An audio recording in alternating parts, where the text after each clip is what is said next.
The 4th of July. It's hot dogs and hamburgers, fireworks and friends. It's honor and commitment for duty and sacrifice. It's the freedom to disagree loudly. It's apple pie and swimming pools, picnic baskets and suntan lotion. And of course,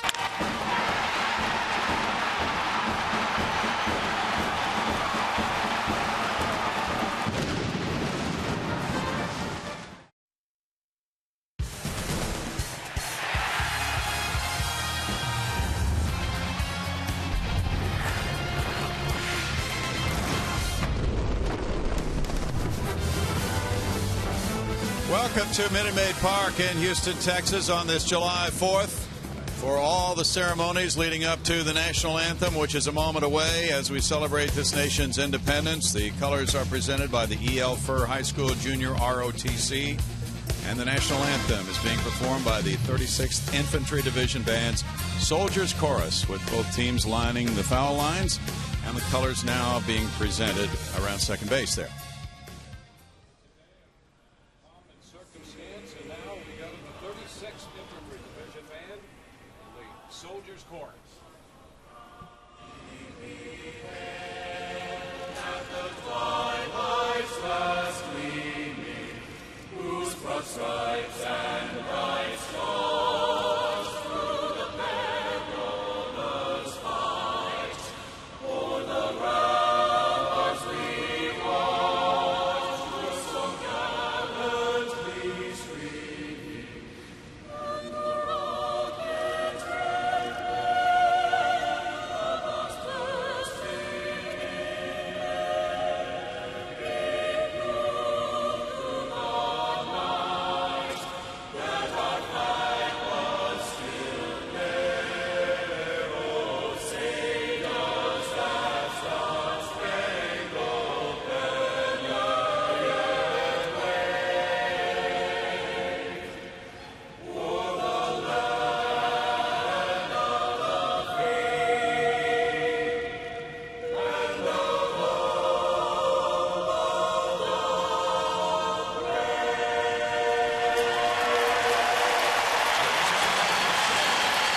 A patriotic day here, July 4th, and we'll have baseball on July 4th. It's coming your way from Minute Maid Park next.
Comcast Sportsnet brings you Houston Astros baseball today on this July 4th with the military in attendance and a big part of all the ceremonies in the pregame portion. It is the Houston Astros against the Tampa Bay Rays today. It'll be game 4 of this 4-game series and the finale of the homestand. So we've had great ceremonies beforehand. This is the Astros' first home game on July 4th since 2007. And welcome in, everybody. Bill Brown and Alan Ashby, happy July 4th to you. A great day for families, for celebration of this country's freedom. And now baseball with Jordan Lyles going. Jordan Lyles gets that opportunity. First off, it's an honor and a privilege to be an American and be here today with so many defending our rights. Jordan Lyles will defend the rights of the Astros after a win last night for the club. Jordan, of course, had that rough one hitting Howie Kendrick, a rough outing against the Angels. That came on the heels of a very rough one in Chicago against the Cubs. Jordan Lyles' last 2 starts after 7 very good ones have been rough. It's been a real night and day issue for Jordan Lyles this year. He's been good at night, 3-0 in ERA, down around the 2 mark. In day games, he's had a rough time, 1-3 in the ERA, up over the 7 mark. You can see overall 4-3 on the season, 3.99 the good and acceptable ERA. But certainly some numbers he would like to continue to work at and get back in that positive direction. And he'll try to lead the Astros to a split of this 4-game series. We'll have baseball in just a moment.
Astros baseball on Comcast Sportsnet is brought to you by Southwest Airlines. Find our fares online only at southwest.com and by your local Toyota dealer. Toyota, let's go places.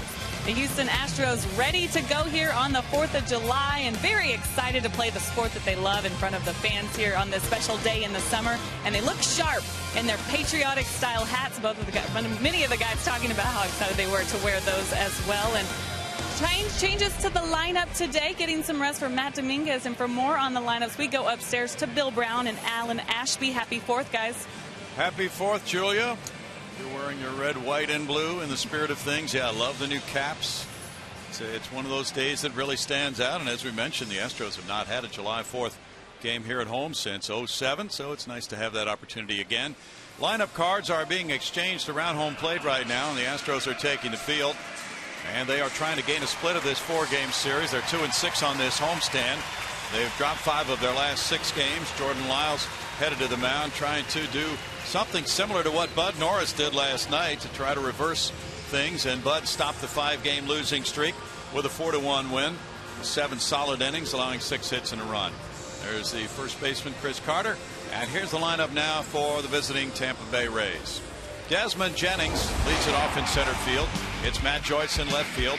The number 3 hitter is former Astro farmhand Ben Zobrist at second base. Evan Longoria is the cleanup man, the designated hitter, with Houstonian James Loney at first base, Will Myers in right field, Kelly Johnson at third base, Jose Lobaton the catcher, Yunel Escobar at shortstop. And we talked about him on the mound for the Astros. 22-year-old right-hander Jordan Lyles. He's had a pretty good season to this point. The last couple of games have been struggles. Overall, though, at home 3-2, 4.74 the ERA, where he has struggled. On the road, much better ERA, just over the 3 mark. A 1-1 record for Jordan. And again, I think the big thing for Jordan, 2 of them, trying to turn things around after 2 rough starts, and also trying to win during the day where he has had a miserable time this year. Maybe he got up at 5 a.m. Who knows, actually. Well, maybe that turns it around defensively. Trying to get the job done. Jason Castro behind the plate around the infield. Right to left, Chris Carter, Jose Altuve, Jake Elmore, and Brett Wallace. In the outfield, Brandon Barnes, flanked by Jimmy Paredes in right and Mark Krause in left field. A different look for Bo Porter, and he wants to keep everybody in the mix. He wants to give Krause a start, doesn't want him sitting for days on end. Wallace getting the opportunity at third base. Matt Dominguez getting a rest. And now it is Brett Wallace getting set at third base for the leadoff man, Desmond Jennings. Jennings is on a 5-game hitting streak, 258, 10 homers, 34 runs batted in. 5 hits and 12 at-bats in this series, including a homer in game 2 of this series. And that was Tuesday night when he drove in 4 runs. Fastball is away, and that's ball 1 with Jim Reynolds, the home plate umpire for the game today. Jordan Lyles' fastball has been much less effective in those last 2 games. It's John Hirschbeck, James Hoy, and Bob Davidson joining Reynolds on this crew. That's in the air to left center field, and a long run for Brandon Barnes. Barnes looking up, and that ball is crushed. It stays in play. It's a leadoff double for Jennings. He almost got it high enough to get a leadoff homer, but instead settling for his 20th 2-base hit of the year. Jordan Lyles tried to find with the first fastball that lower corner down and away on Jennings, did not get the call, and then came back toward the plate, left it up a bit. Jennings, who has been hitting the fastball very well here in the series, almost launches one. So the Rays have a leadoff runner at second base, and it's Matt Joyce batting. Joyce comes up at 244. He has 14 homers, 31 runs batted in, 2 for 7 in this series. He snapped an 0 for 20 last night with an infield hit, going 2 for 3 with a walk. That's strike 1. The batting average against Jordan Lyles' fastball, his last 2 starts, is .458. And Jennings just picked on another heater. Strike 1 to Joyce with Zobrist on deck. And that one's low. It's 1-1. Jordan had been doing so well at mixing his pitches and setting up the off-speed stuff with his fastball prior to those last 2 games you mentioned, Ash. And he had a 10 strikeout game at Seattle June 12th in 7 innings, 7 shutout innings. That's a broken bat looper that lands in right field. Here's Jennings coming to a stop sign from Tom Foley. Throw from Jimmy Paredes to the cutoff man. Zobrist with a single. It's first and third.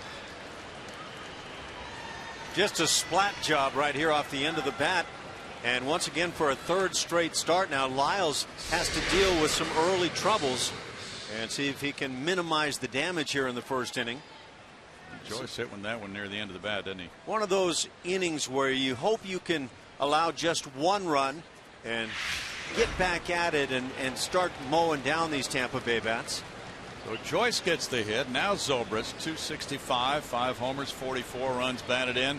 Double play depth for Elmore and Altuve.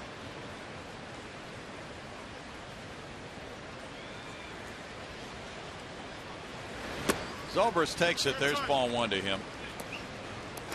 Zobrist with 20 doubles. Here's a good threat for an extra base hit, not necessarily a home run. He's hit .312 with men in scoring position this year. He's 1 for 13 in this series. That 1 hit was a double, and he's driven in 2. Bo Porter, Doug Brocail hoping for a turnaround here from Lyles with 1st and 3rd, nobody out.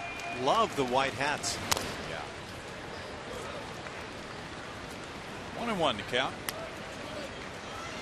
Zobrist leads the American League in walks since 2009 with 397.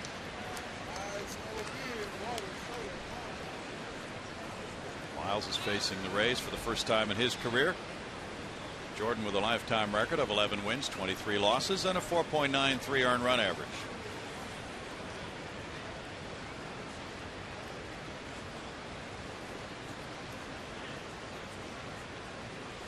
And the throw goes over to first. Joyce has 6 steals in 7 tries.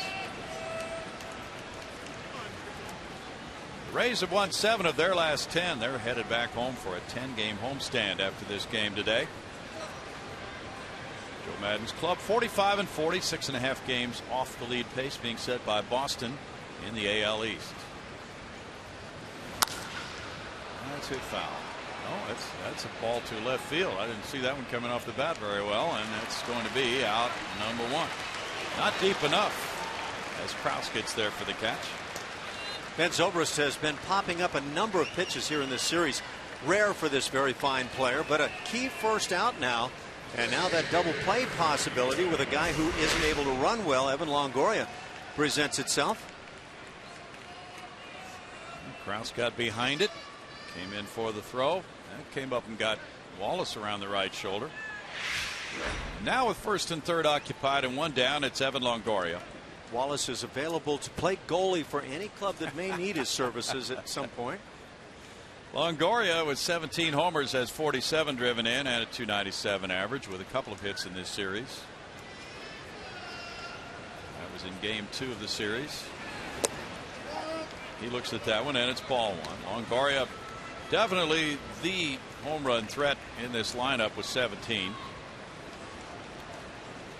Just saw one of the rare sliders from Jordan Lyles. Usually fastball, curveball, changeup is quite good. Good tight slider there. That one's off the end of the bat, and it's a 1-ball, 1-strike count to Evan Longoria. He's been bothered by plantar fasciitis in his right foot. Evan's 27 years old. He was an all-star in 3 years in a row, 08 through 2010. And again has put together a strong first half of the season. He's 8th in the league in total bases.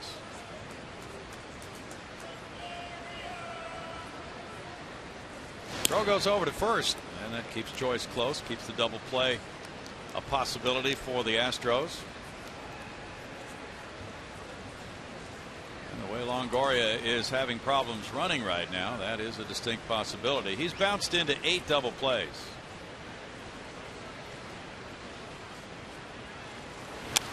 Fouls it back, and it's 1-2. You can see Jordan Lyles has an ability to curb the possibilities of the running game. Nice quick move toward the plate.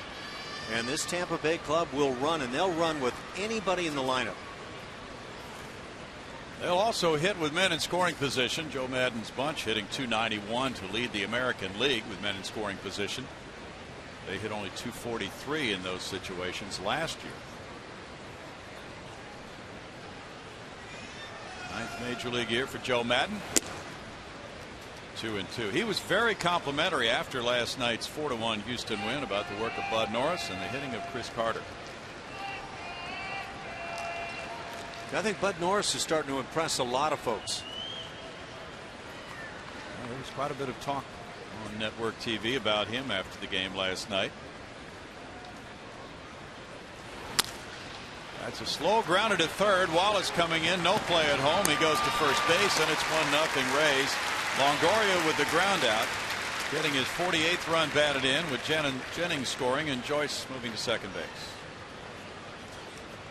Things just not going entirely Lyles' way right now. Yes, he does get the out, but he gives up the run. Gets the ground ball he wants, but so slowly hit that all they can get is the play at first base with the run scoring. It's a bit of an unlucky inning for Lyles, even though he gave up a thunderbolt by Jennings. The Joyce hit was a looping broken bat type single to right field, and that ball, had it been hit sharply at Wallace on one bounce, could have been a double play. Now James Loney, he's put together a 14-game hitting streak. That's ball 1 to Loney. During the 14-game streak, he's hit .411. 318 overall, 9 homers, 42 runs batted in, 5 for 11 in this series. Loney is 2 for 3 lifetime against Jordan Lyles. Loney takes a look at it, and it's 2-0. You have a guy this hot, not a bad time to pitch around to some extent. Try to see if you can get him fishing for close pitches. Will Myers on deck, a right-handed batter.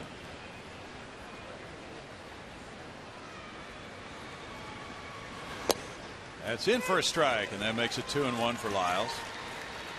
Lyles has walked 19 in 68 innings. It's not very often that you'll see such a night and day issue as what Lyles has had this year with the numbers at nighttime. Very good 3-0, 1-3 during the day with a huge ERA. 3-1. Did you ever have a pitcher on any of your clubs who had that kind of a split that you remember? Well, I'm sure I did. Whether I was keenly aware of it, and I would probably wonder right now, does Jason Castro know what these numbers say day versus night? I think those are numbers you typically ignore. In this case, however, 5 starts in the day, 5 at night for Jordan. And boy, the numbers say he's been completely Jekyll and Hyde. 10 earned runs allowed at night, 20 during the day games. Now Will Myers, after the walk to Loney, steps up at 273 with 3 homers, 11 runs batted in. So you're suggesting that the Chicago Cubs are probably not thinking about a trade for Jordan Lyles with all the day games they've played? Well, they probably weren't all that impressed with what they saw in that one-day game. And yeah, I don't imagine the Cubs are looking to acquire a whole lot right now. Fly ball, right field corner. Jimmy Paredes comes over, has a long run to get to where he watches it go out of play. Yeah, I wonder, though, in the next 10 starts, if Lyles were to get 5 in the day and 5 at night, would the numbers reverse themselves? Right. The fans have come well equipped for play today.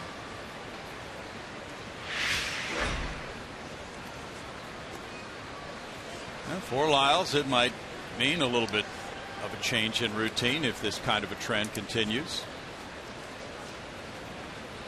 But, you know, a lot of guys are just attuned to night games. That's what they have the majority of the time. 1 ball, 1 strike. What do you know about some of these sleeves that some of the Rays players are using? I noticed Will Myers has one on the right arm. Looks like Kelly Johnson, waiting in the on-deck circle, has one on his right arm as well. Nothing.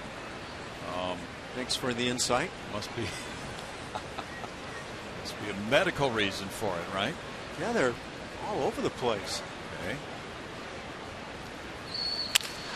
Ground ball third. Wallace backs up. Whoop. No play at third. Sails one over to first base. He got caught a little bit between hops. Was able to regroup and get Myers. So it's 1 run on 2 hits, 2 men left, and an early run for the Rays.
Well, you see a lot of colors displayed on a day like this. There's a flag indoors. The Rays got the first run of this ball game. Now the Astros, who have lost 6 in a row on July 4th. And Bobby Dynamite is waving the colors. Hope that they can get on the board against the young right-hander Chris Archer here. He's 24 years old. Here's the lineup for both corners. Jose Altuve, second base. Brett Wallace, third base. Jason Castro, catcher. Chris Carter, first base. He had the big night last night with 2 homers, 4 runs batted in. Carlos Pena, designated hitter. Mark Krause, left field. Brandon Barnes, center field. Jimmy Paredes, right field. Jake Elmore, shortstop. Chris Archer, as Brownie says on the hill, 2-3 and a 4.40 ERA. Young right-hander in his second year in the big leagues. Has allowed about a hit an inning. He's walking far too many. Picking up some strikeouts, and the opponent's batting average against it, 248. 4 dingers allowed in that brief span. So the Astros would love to jump on this youngster early. Jose Altuve, first man up. He takes, and there's ball 1 from Archer. Altuve at 287 has 3 homers. He's driven in 27 with a 324 on base average. Jose 1 for 9 in this series. 188 on this homestand. Archer deals. It's a strike, and it's 1-1. Archer was drafted by Cleveland in the 5th round in 06, traded to the Cubs, and then Tampa Bay got him in the Matt Garza trade prior to 2011. He saw a little bit of major league time for the Rays last year. Upright type pitching style gets a call there, and it's 1-2 for Archer. Boy, does he look like a throwback player on the hill. Sure does. With that kind of unicolor cap and the socks and all that's going on. Fly ball, right field corner, and that's slicing away and into the seats. 1-2 remains a count for Altuve. Another catch down the right field line. There are the colorful socks. Now we understand a very well-read, intelligent young man raised by his grandparents. Have high hopes for him with his high velocity heater. Did he swing? He checked his swing. John Hirschbeck with the call. It's 2-2. Good looking pitch too. Last night we saw a consistently semi-tight strike zone. Is that ball high enough? At the plate, I would say yes, and it looked like it got some plate. Yeah, I thought maybe the pitch was in the strike zone. Swing or no swing. That is high for a ball, and it's 3-2. Wow. Yep. If you are Chris Archer right now, you're thinking, where is the thimble that I need to hit in this strike zone? Is that ball too high? Was the previous one too low? You know what the umpire might say? Well, it dropped after it crossed the plate. Well, then remember that on the low ones. In the air to shallow right field. Zobrist going for it. Sliding play by the right fielder, Myers. Will Myers takes one away in shallow right.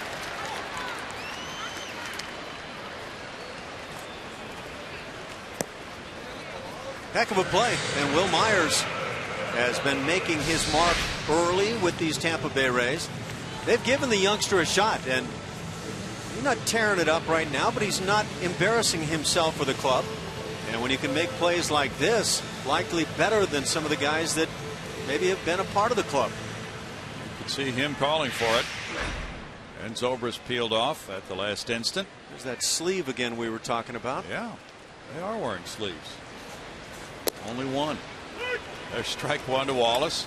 128 for Brett with 1 homer, 5 runs batted in. On the throwing arm, it seems to be. Is that the trend we're picking up? We used to wear what we called power bands, the wristbands. Maybe this is a power sleeve. High fastball makes it 0-2 to Wallace. Brett Wallace wearing one of those sleeves as well. We'll have to check around and see what this is all about. The latest craze. Wallace has hit in 5 of his 6 games since being recalled from Oklahoma City. Archer gets one in for strike 3 call. At 96, 2 outs. That is a good looking arm. And there we saw a strike call that wasn't just in that little thimble in the heart of the plate. So I say thank goodness in that regard. Jason Castro comes up next. Castro at 265 with 11 homers, has 27 runs batted in. Will he be an all-star? We'll find out Saturday night. The teams are announced. He's tied for first among American League catchers in extra base hits with 33. That's strike one at 96 from Archer. Archer's slider has actually been a much more effective pitch than his fastball.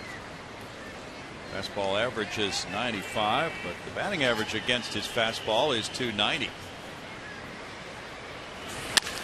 That's laced. A liner out to right center. Myers diving, and whoa! He almost got caught back a little bit on his heels, but he laid out.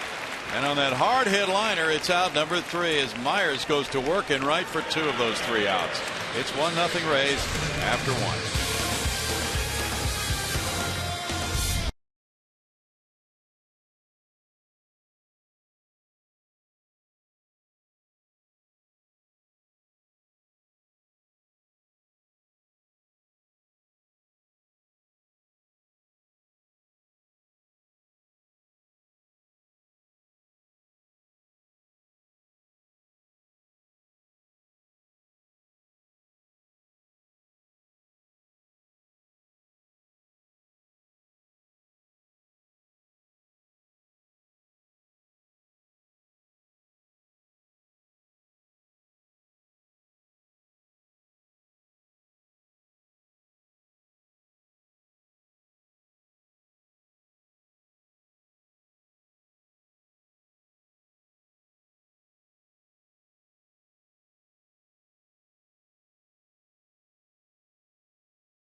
Miller time later in today's game, brought to you by Miller Lite, and they are juggling. They are getting ready also at Eleanor Tinsley Park in downtown Houston for the big Freedom Fest tonight. A big concert, fireworks. It's going to be quite a celebration tonight in downtown Houston, and probably a lot of people will go directly from here to there.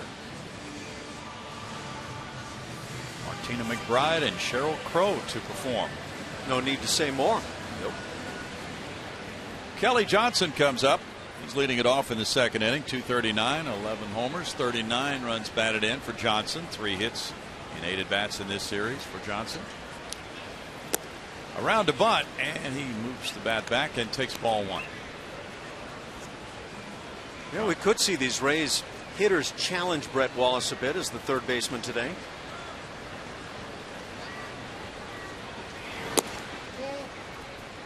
It's 2 balls, no strikes. Johnson had a 2-hit game Tuesday night, had another hit and a walk in last night's game. He taps it to second. Jose Altuve to his right. That's 1 out for Jordan Lyles. The Rays have played well outside the American League East. They're 25-16. Inside the AL East, it's a very competitive story, and they're 20-24. Jose Lobaton has had back-to-back 3-hit games. He's gone 6 for 8 in his last 2 starts. Lobaton checks in at 285. He has 4 homers, 19 runs batted in. He looks at that one, and it's ball 1 to Lobaton. He became the first Rays catcher with back-to-back 3-hit games since Deoner Navarro in August of 2007.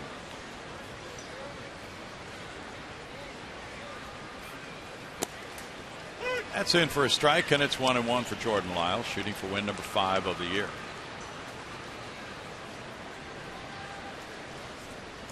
Lobaton is 25. He's from Venezuela.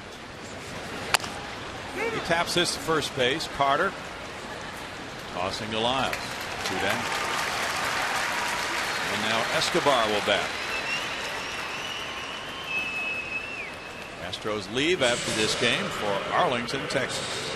Either Lobaton doesn't run all that well, or he wasn't highly motivated on this play.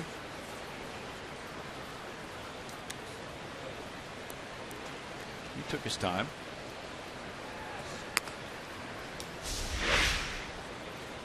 Don't like to see this. That changeup gets the rollover and the ground out, and the frustration right there. Flip of the bat. Okay, we'll go a little bit harder. Routine plays can still be run out. Pete Rose did it. Certainly did. Yunel Escobar is the batter. There's strike one. Escobar, 244, has 6 homers, 33 runs batted in. If Pete Rose hit a grounder back to the pitcher, he ran just as hard as if he hit a single to right center field.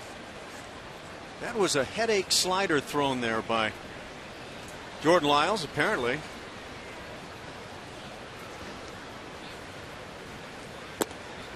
And now he drops a bigger breaking ball on him, and it's 0-2.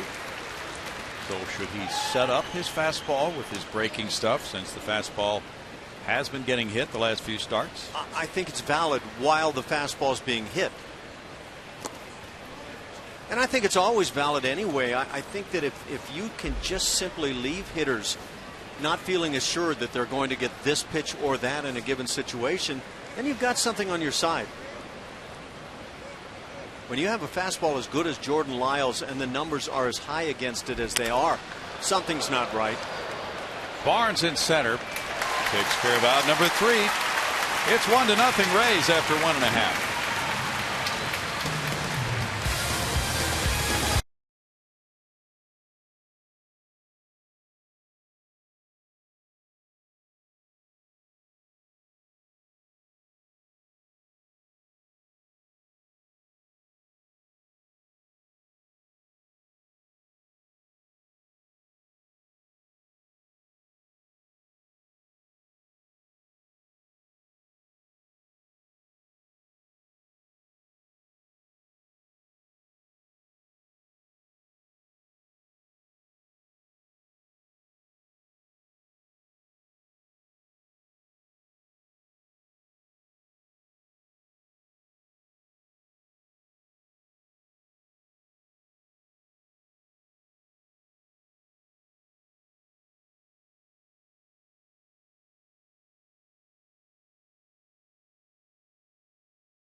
Like the one. We go to the bottom of the second. 1-0 Rays on top. Time for our AT&T Tweet of the Day. Chris Carter has 17 home runs for the Astros this year. Keep in mind, Justin Maxwell led the Astros last year with 18. That's from Brian McTaggart. And Brian's all over stuff all the time. Yeah, Chris Carter, with those 2 home runs last night, has dialed it up again. Well, in fact, the Rays manager, Joe Madden, even tweeted about Chris Carter after the game last night. That's rare. Man strong. Now Carter takes, and there's ball 1. 17 homers, as mentioned. 44 runs batted in to tie Matt Dominguez for the club high. He's hitting .231 with an OPS of .791 for Carter. 3 for 10 in this series. Swings over the breaking ball there. And it's a 1-1 count. I was thoroughly impressed with that second home run by Carter, the 3-run job that eventually won it for the Stros against Jake McGee, a left-hander who simply strikes out most of the guys that come to the plate against him. A couple of strikes on him. It's 2-1. Carter's hit .315 since the 15th of June. 7 doubles, 4 homers, 9 runs batted in.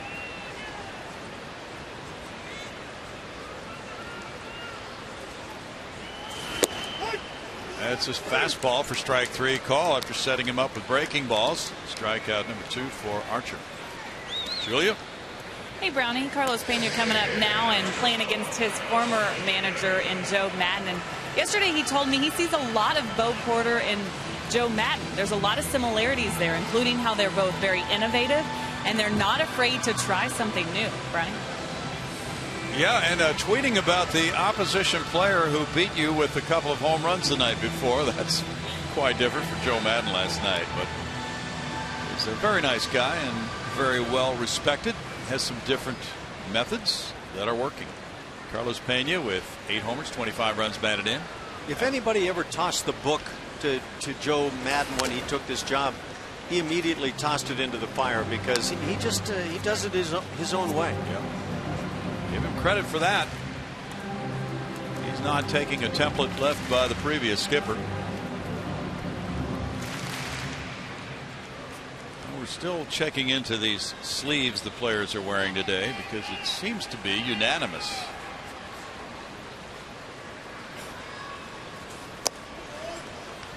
It's no balls, 2 strikes to Carlos Pena. Carlos missed a couple of games Sunday and Monday and went 0 for 3 in his first time back in the starting lineup in last night's game. Well, it is a patriotic look, and I assume it's involved with the 4th of July. That's what we're guessing. Looks good.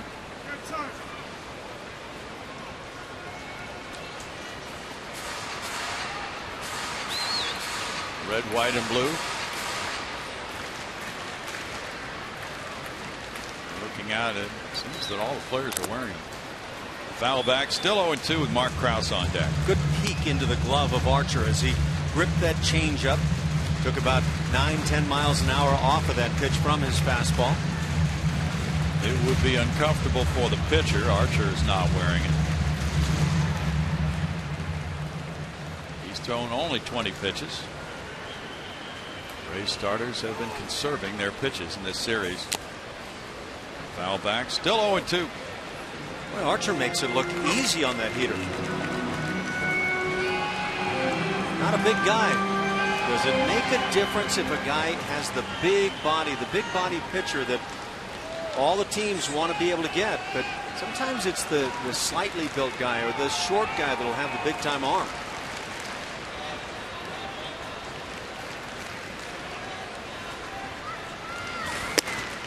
That's upstairs to Pena. 1-2 to the Tampa Bay Rays all-time home run leader. Matt Moore won his 11th Monday night here. 7 shutout innings for Moore. He threw 101 pitches. David Price was much more efficient than that with his 7 shutout Tuesday. 70 pitches. Pena checked his swing on appeal to third, and it's 2-2. And then last night, starter Roberto Hernandez threw 6 innings. He gave up 3 runs. He needed only 78 pitches. Archer's falling into line. Does the bat go through? Nice job holding it back just at that last instant. Archer has thrown 58% fastballs so far this year. That's a foul tip strikeout on the slider. That's strikeout number 3.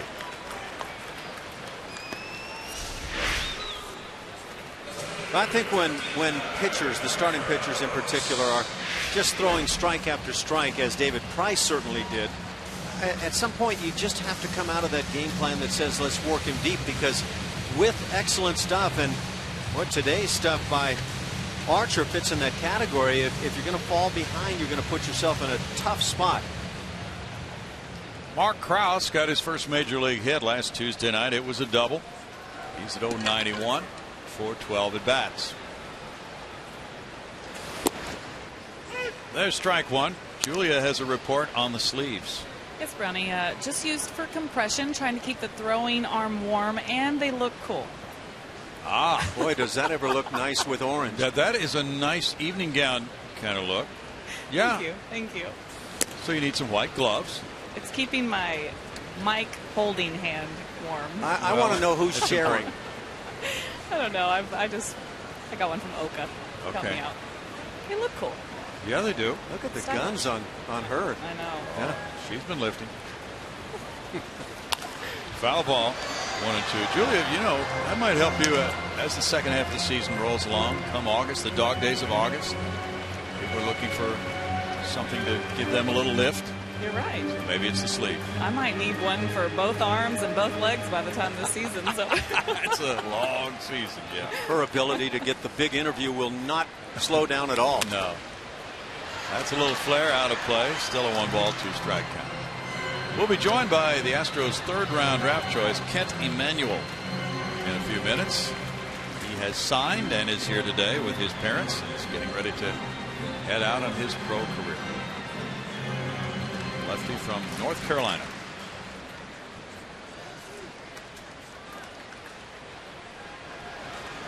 Mark Krause, the native of Deschler, Ohio, who went to Ohio University, trying to become the first Astro base runner here in the second inning.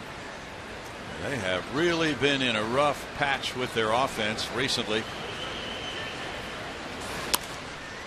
That one's in the air, and the third baseman goes back for it. Kelly Johnson into foul territory to make it 6 straight, retired by Archer, and a 1-0 lead for the Rays through 2.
Joining us, the Astros' third-round draft choice, University of North Carolina, left-handed pitcher, just signing, getting ready to head out in his pro career. How does it feel? Feels good. It's exciting. You know, getting to do all this stuff. It's pretty cool. Yeah. Are you aware that you have to do a TV interview every day now the rest of your life? Oh, gosh. I hope not. Let's see. Desmond Jennings, the batter. He opened the game with a double to left center. As you watch the caliber of baseball here, of course, you've been watching Major League Baseball your whole life, probably, right? Yeah, definitely. Growing up near Atlanta, a lot of Braves games. So you had some outstanding teams to follow and excellent pitching down through the years. That's a shot toward right field, and Jimmy Paredes in to glove it.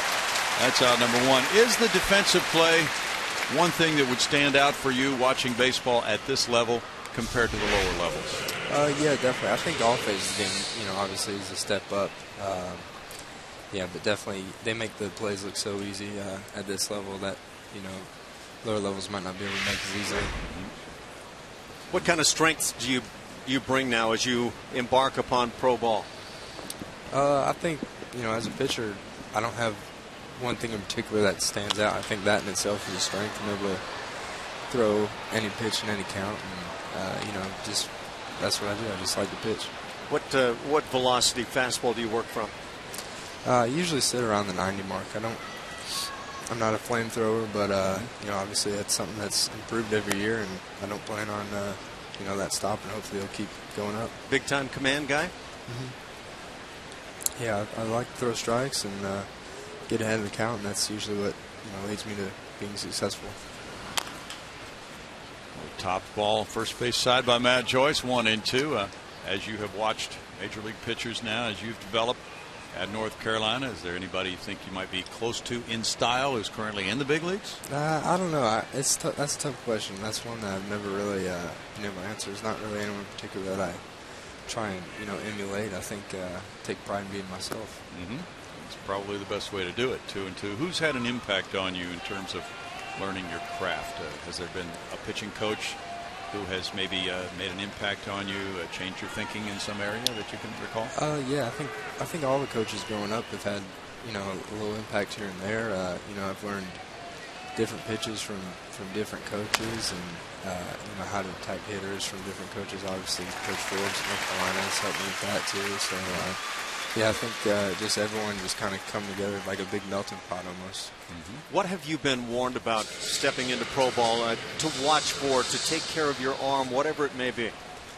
Just in terms of this fall, I've been told not to rush it. That's what they said. Don't try and get back on the mound and let it rip too fast. Go ahead and take your time.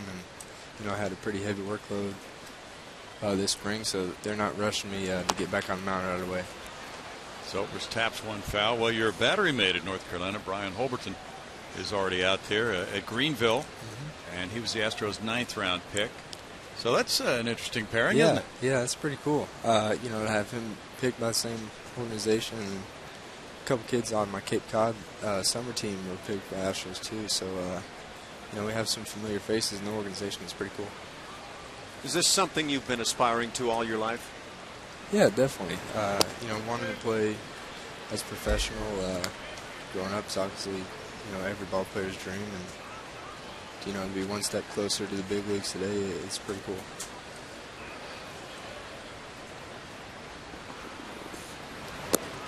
As you watch Jordan Lyles, does it jog anything in you? Maybe a feeling of I can do that, or boy, I've got some work to take care of? Yeah, definitely. Seeing him, especially how young he is, it's kind of encouraging, letting you know that, this could be done, and, hopefully it's something I'm able to do in the future.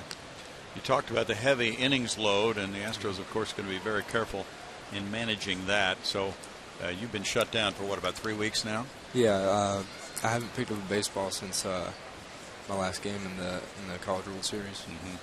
So what do you think, 2 or 3 weeks, just getting into a throwing program again? I'm not exactly sure. I leave tomorrow to go to Florida, and I'm going to start the throwing program there. So, I guess tomorrow I'll have a better idea of what the deal is going to be. Well, you would just miss Mark Appel. He's just leaving Florida. Yeah. But you'll meet him somewhere down the line. Yeah. It's been a very good draft, bringing in top college pitching talent, and certainly a pleasure to have you in the organization, and we wish you all the best in your career, Ken. Thanks for having me. Thanks for joining us. 1-0 Rays.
Yeah, Corpy might be able to put a few down. Kraus is definitely a sleeper. I think he's lying about not being able to put down some hot dogs. I mean, is that a question? It's Corporon. You know, he would dominate everyone.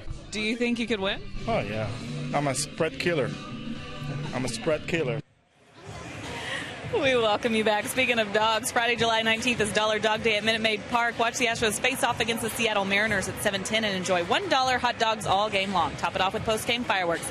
Call 1-877-9-ASTROS or visit astros.com to get your tickets now. Guys, you know Joey Chestnut he ate 69 hot dogs. It's a world record. It broke his own record. It's crazy. I didn't realize he went that high, Julia. Thanks for the update. And yeah, but was he a spread killer? Oh, no. Only Corp. Brandon Barnes, broken bat. And the pitcher falls down. Archer gets up and throws him out. Well, he's quick getting to his feet.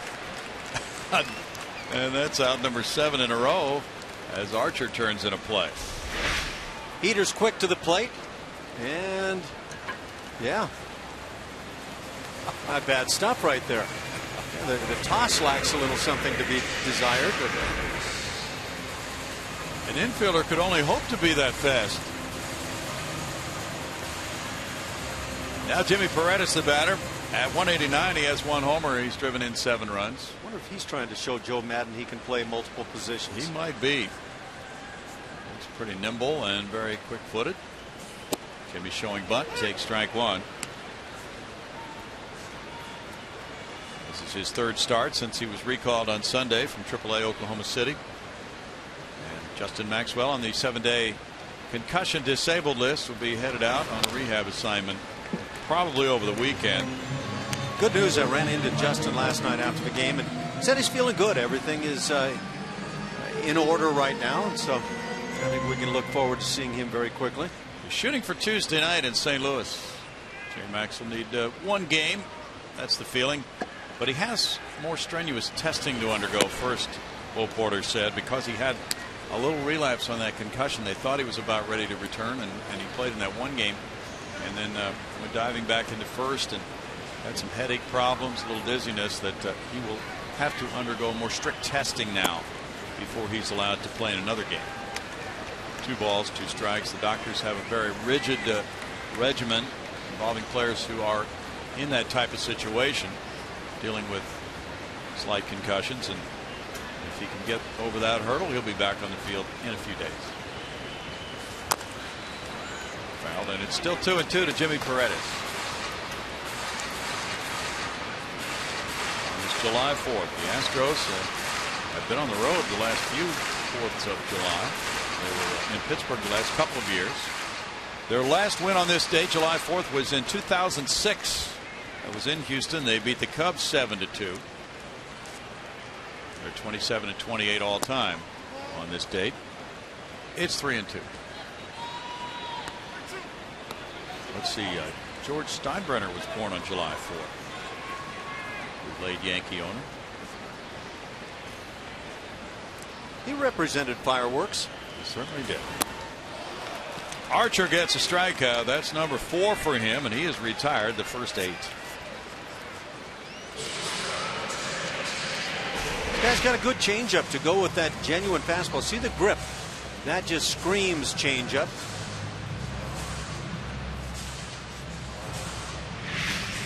Last time he pitched against Detroit, June 29th, he got a no decision. He gave up 3 hits and 3 earned runs in 5 innings.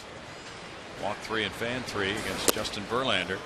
There's strike 1 to Jake Elmore. Elmore, 226, has no homers, 1 RBI. Elmore has had 31 at bats with the Astros. Getting a look at shortstop now. That one up and in, almost hit him, 1-1. Marwin Gonzalez has been playing mostly second base at AAA Oklahoma City. Well, Elmore shares shortstop with Ronnie Cedeno. This is his 5th start in his last 6 games. That one bounces to him. It's 2 balls and a strike. Julia was saying Jake sang a little bit on camera during a pregame interview she did with him today. I'm going to guess country western. Not sure what it was. Might have been some Lee Greenwood. Blues Brothers, maybe. We heard God bless the USA today. Maybe that was Jake.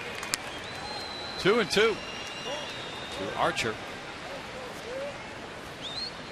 Archer working to Elmore, trying to make it 9 straight retired to open this game. And the Astros have seen a little bit too much of that to suit them in recent ball games. Pitchers mowing them down early. Now 3-2.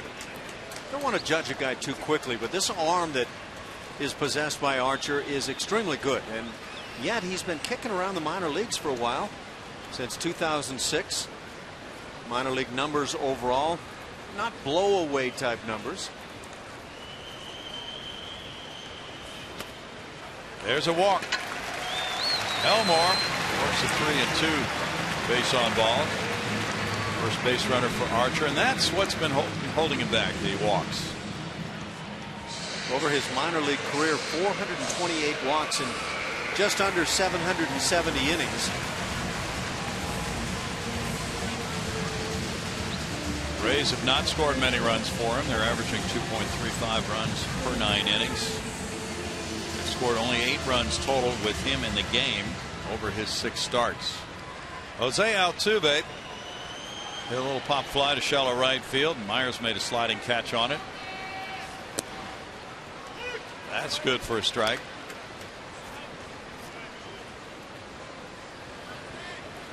There's something you might anticipate a bit with an arm like this. First time hitters see him hitting just 140, then they pick it up. I'm surprised to the tune that they do pick it up to 362, but the third time Archer seems to command once again. So the middle innings present a hurdle for him. Hard to figure why that might be. A guy that we've been watching throw 96, 97 with the heater. Good changeup. Worked in the curveball at times. Red Wallace is on deck. Bouncer shortstop, slowly hit. There's Escobar with the toss to Zobrist for a force play, and it's no runs, no hits, and a man stranded after 3. 1-0 Rays.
We go to the 4th, 1-0 Tampa Bay.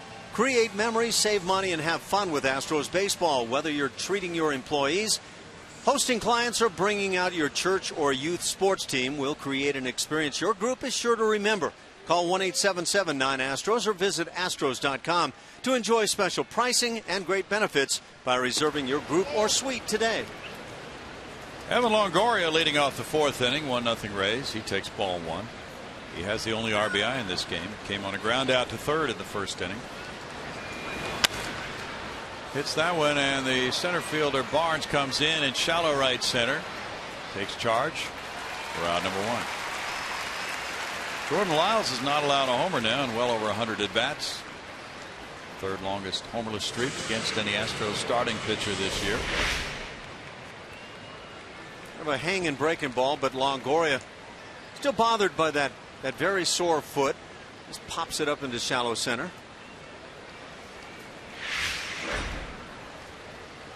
Lyles trailing 1-0, faces James Loney. Loney drew a walk in the first inning. First base was open at that time, and Loney's been so torrid lately. Didn't seem to make much sense to give him a fastball out over the plate. Will Myers is on deck.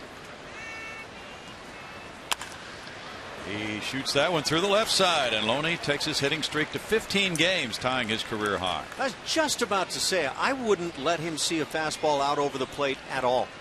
Not until he cools off or shows that he can handle the pitch in as well. But boy, he goes out and stings it to left field extremely well. He had a 15-game streak back in 08 to begin the season, so this ties his career high, and he's aboard for Will Myers. Myers grounded out to third in the first inning.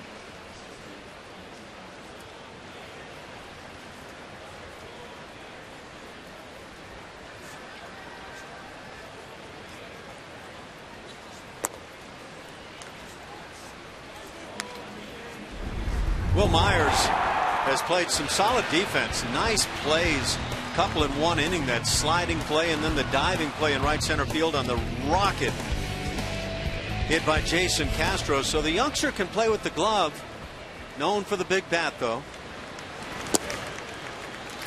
It's 1-1 to Will Myers. He was leading AAA in runs batted in when he got the call to join the major league club.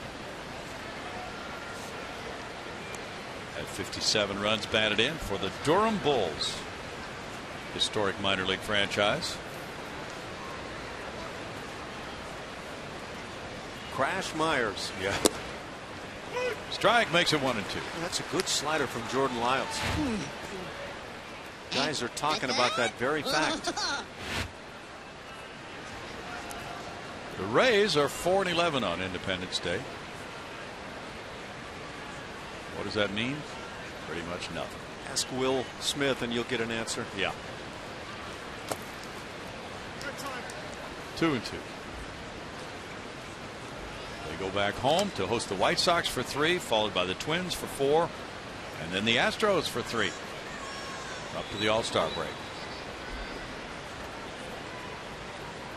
Special bases for July 4th. It's a great day. This base sponsored by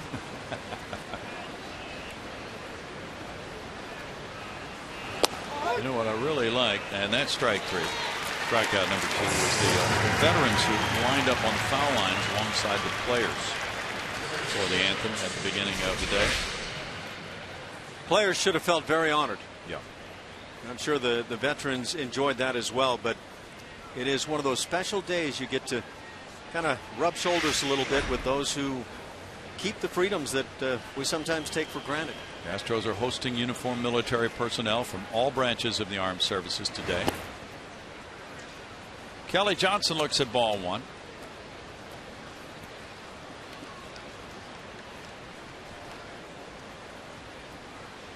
I think a big thank you is always in order.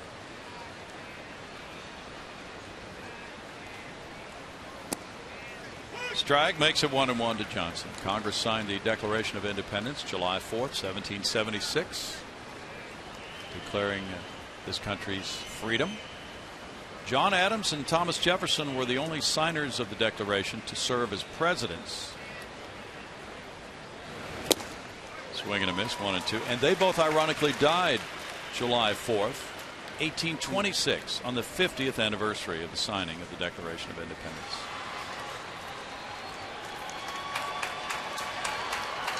Yeah, we do salute those who have defended our freedoms down through the years, from the Battle of Saratoga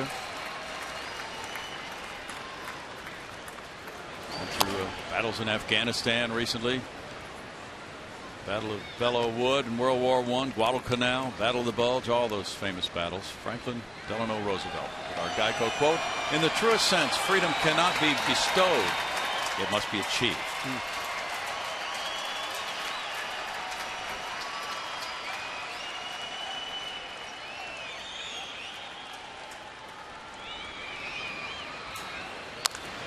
Ground ball, and that's fielded by Chris Carter at first for out number 3. No runs, a hit, and a man left. 1-0 Rays in the 4th.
It's amazing.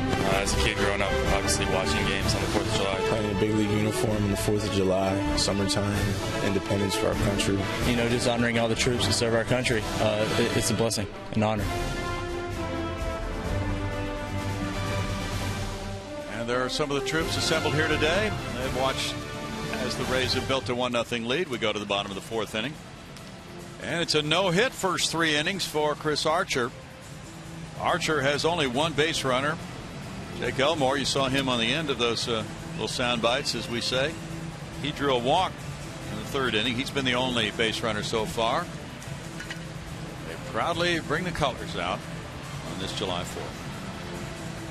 Brett Wallace is the first man up here in the home 4th inning. He struck out looking in the 1st.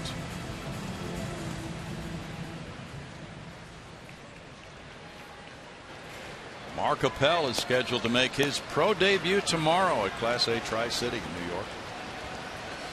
He's reporting to the club this afternoon and being introduced to the local media. That's ball 1 to Wallace. Appel signed June 19th. He's been working out at the Astros Spring Training Complex in Kissimmee, Florida. It'll be an exciting time for Mark. That's in a changeup for a strike, and it's 1-1.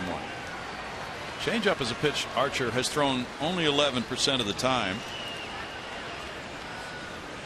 His slider's been terrific, batting average of 125 against his slider this year. That's cracked in the air. Wallace sends it out toward left field seats. They're getting up, and Brett Wallace has hit one out to tie it 1-1. Number 2 for Wallace. Into the Landry's Crawford boxes in left.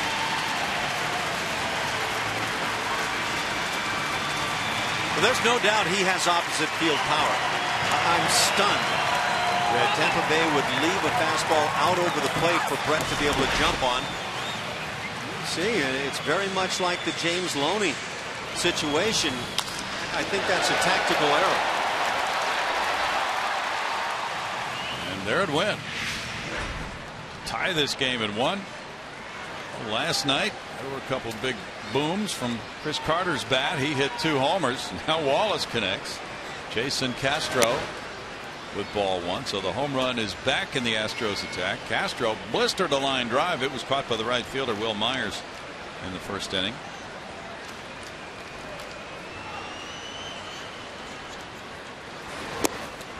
Strike to Castro. That makes it 1-1. High changeup, and if you're getting fooled on that pitch, you've got a chance of really being fooled if it's kept down.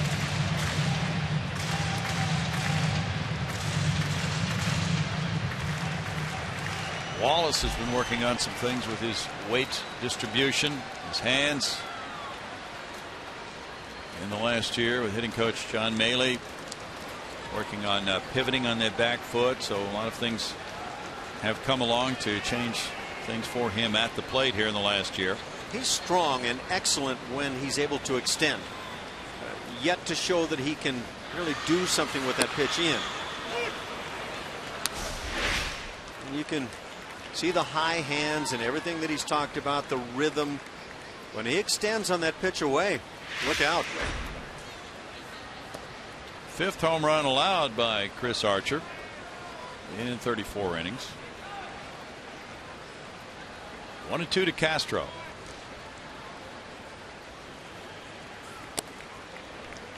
It's 2 balls, 2 strikes. Well, we saw Roberto Hernandez. He made the start last night. The Tampa Bay Rays had gone 1,207 games without using a starting pitcher signed as a free agent until Hernandez joined their club this year. Pretty much a homegrown organization. Well, they had just such a string of #1 picks and a bunch of first-round activity with compensation and everything, and they took advantage. But they haven't completely let go of that yet. They're still a club that has a chance to contend, but Joe Maddon's done a whale of a job with these guys. Jim Hickey, the pitching coach. That's up for ball 4. Homer and a walk now for Archer in this inning. That's the 2nd walk for him. Julia? Hey, Brownie, we wanted to remind everybody to tune in to Chevy Hometown Kids every Saturday morning at 9:30 on CSN. Chevy Hometown Kids, where it's not about the score, but the experience. Thanks, Julia. Coming up in just 2 days, you guys will be in Arlington, Texas. Getting ready for a big day on Saturday. Not only the game between the Astros and the Rangers that night between Dallas Keuchel and Yu Darvish, but also the announcement of the All-Star teams. Chris Carter struck out looking in the 2nd. Yeah, and a lot of the buzz right now is which Astros player will, if only one does, get that nod to be on the team. Carter takes a look at it. It's strike 1. And from everything I could hear last night, it sounds like there has been a lot of heavy shifting that's taken place, just like we were feeling. But Norris seems to have elevated himself to the lead there. Yeah, the late vote may be changing things as we go down to the deadline. Whoa, up around the head of Carter. 1-1. The Western time zones might be swinging the election a little bit, Ash, as those results come in. We'll see. 1-1. State of California going to make a big hit. Yeah. For Bud, of course, getting backing.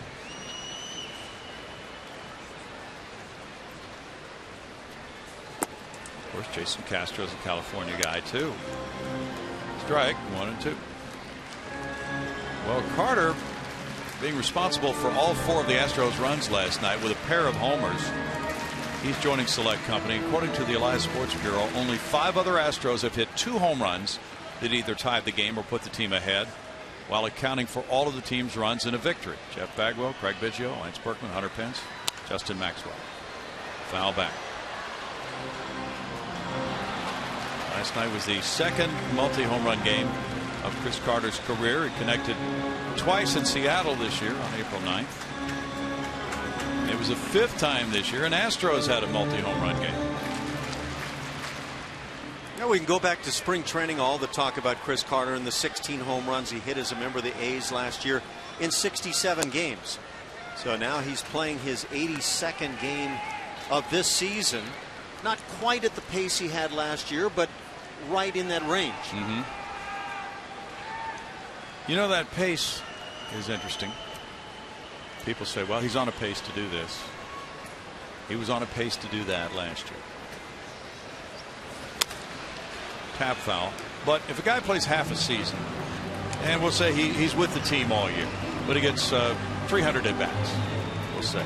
So he's getting days off probably almost every week. Now you swing toward becoming an everyday player. There's going to be fatigue that those guys are going to have to deal with who are making that jump to everyday player that they didn't necessarily have in the past, right? Not many guys will put up numbers that are virtually identical first half to second half, and I think that's generally true. Now, some guys will actually have better second halves, obviously, than the first half. But just because a guy hits 15 bombs in half of his games doesn't mean you're looking at a guy that's going to hit 30. But I think in Chris Carter's case, if you look at what he did last year and what he's done this year, you're probably going to be pretty close to that ballpark figure. Okay.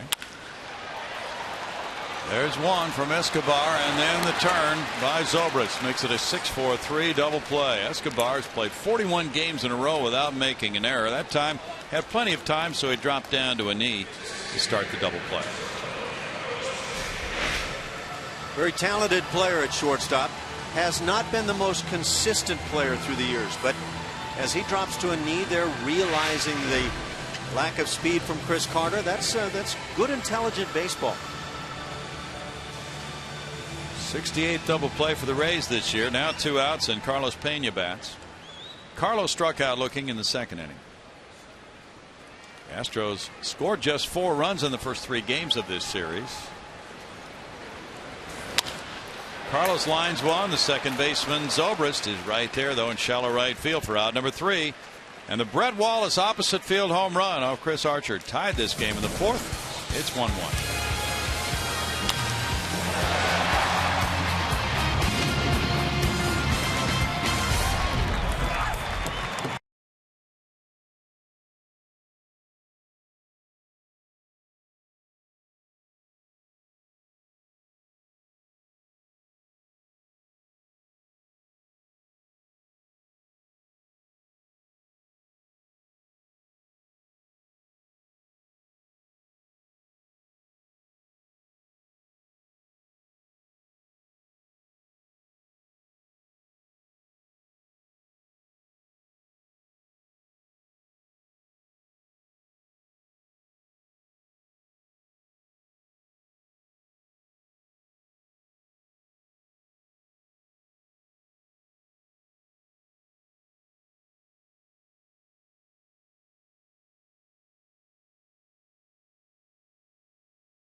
And we're moving to the 5th inning, and we have a little something for you. In fact, it's this moment in history, brought to you by the MD Anderson Cancer Center. July 4th, 1995, Craig Biggio hit 2 homers and set a club record with 5 runs scored in a 16-8 beatdown of the Colorado Rockies. And to rub it in, he also stole a base and drove in 3. Ho hum. In that beatdown, Ash. Well, you got to have a beatdown every now and then. Yeah. Craig Biggio had a bunch of personal beatdowns through his career. Future Hall of Famer, no doubt about it. Pretty impressive what he did, and what an opportunity to have watched that great career. Yes. It's 1-1 here as Jose Lobaton leads it off in the 5th. He grounded out earlier. There is ball 1 for Jordan Lyles, with Escobar and Jennings to follow here in the 5th inning for the Rays.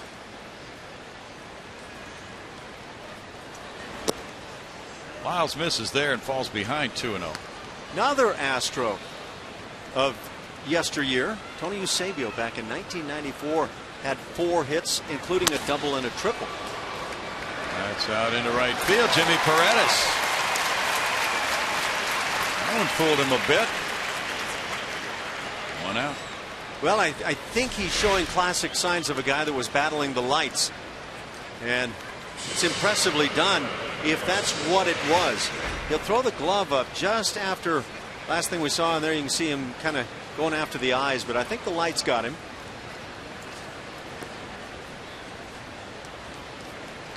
Yunel Escobar comes up 0 for 1. He hit a fly ball to center in the 2nd inning. Tony Eusebio. So he was a patriotic guy as well. Yeah. How about the triple that he picked up on that day? The 4 hits, I can throw those out the window. Tony could hit, but a triple. Tony hit a triple? Very impressive. He didn't tumble into a dugout on that day, I hope. We remember that one. 1-1. What happened? Did a couple of outfielders collide, or 3 of them? That's no way to be. 1 ball, 2 strikes. MP Kokonos is a catcher who was born and raised in Houston. He attended U of H, transferred to St. Mary's University in San Antonio. He was named Class A Lancaster's Player of the Month yesterday. There's a shot past the diving Wallace into left field. Escobar's on with a single. Hit number 4 for the Rays. Julia. Hey guys, tune in to Fox July 16th for this year's All-Star Game at Citi Field in New York. The best players from the American and National Leagues compete for the home field advantage in the World Series. You guys were just talking about this.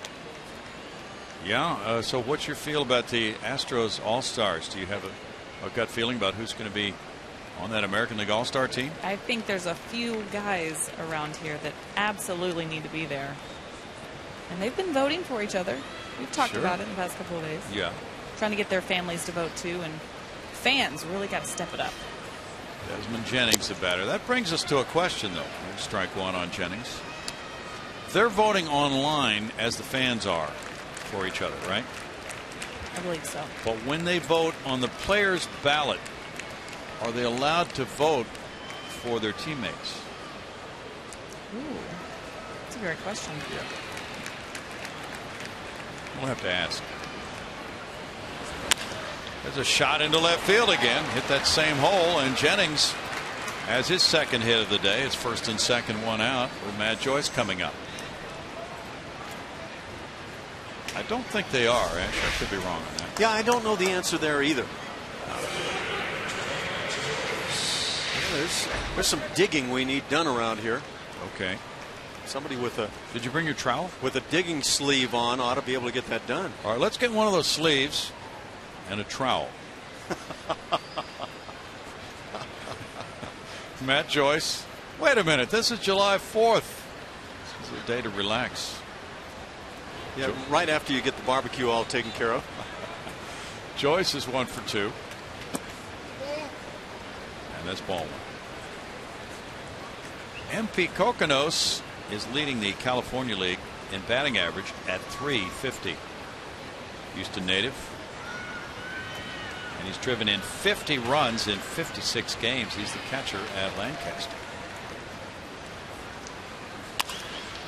That's a shot into the seats. So we can add him to the list of catching depth in the Astros organization. Maybe a future Tony Eusebio somewhere here. Yeah, it's nice when you've got a guy that's swinging the bat that well from that position.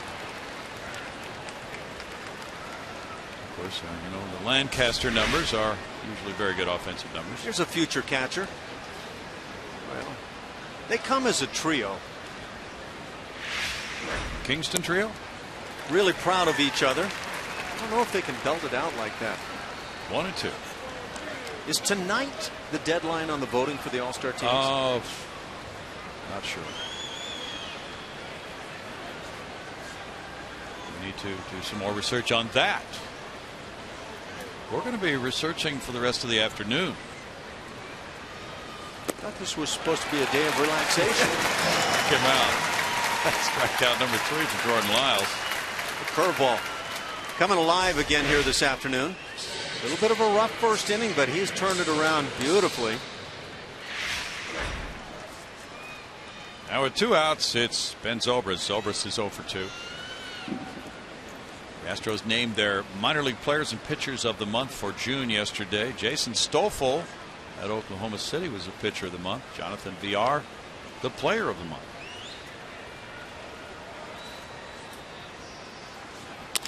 Bouncer back to Lyles. Tossing to Carter. No runs, 2 hits, 2 men left. 1-1 in the 5th.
Bottom of the 5th, and it's all tied up at 1. And we also want you to check out MLB.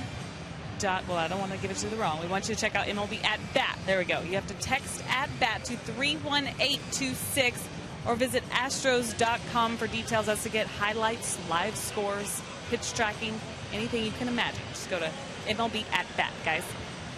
Thank you, Julia. We saw Greg Lucas there. As you can see, Greg, our longtime compatriot, and his wife Young are at the game today. Didn't know they were here, did you, Ash? No, I think they're just taking in a little baseball before the voting ends tonight, because I'm sure the votes are going to be coming fast and furious from Greg. Yeah.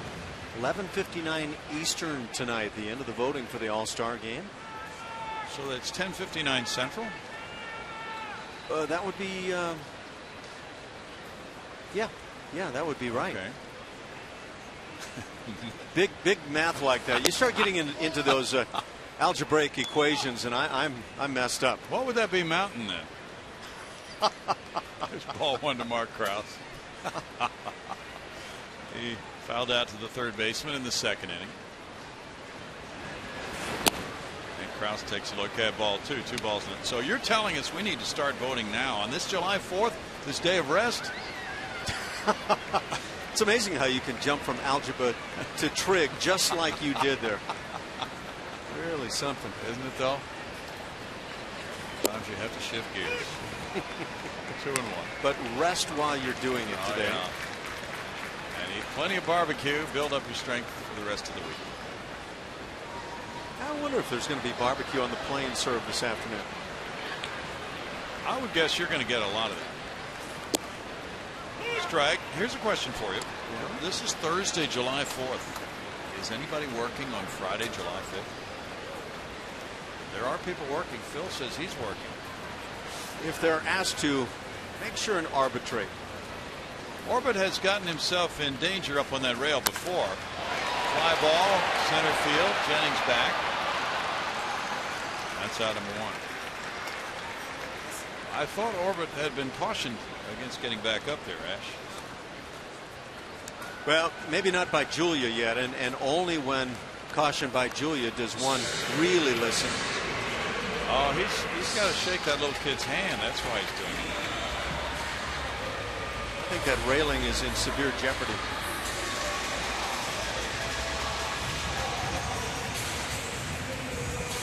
Orbit's been taking dance classes. Brandon Barnes is next.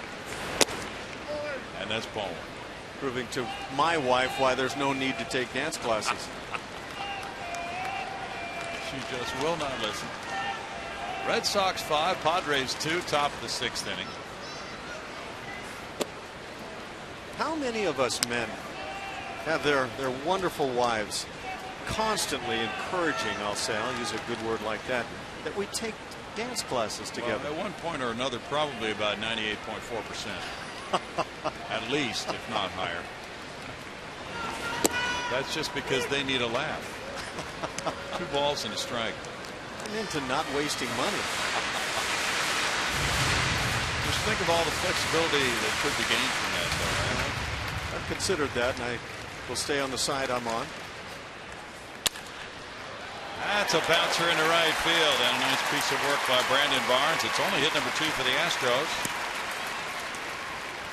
He's aboard for Jimmy Paredes. What do? Do you try to work up a running game in a game like this where Yes. the pitching has dominated? Yes, he's going to go. The Astros Pats have found the pitching staff from Tampa Bay to be really tough. He is going to be running here. So are you going to back him up with a hit and run, or are you going to have him on his own? He's on his own. He can pick his pitch. Paredes struck out in the 3rd inning.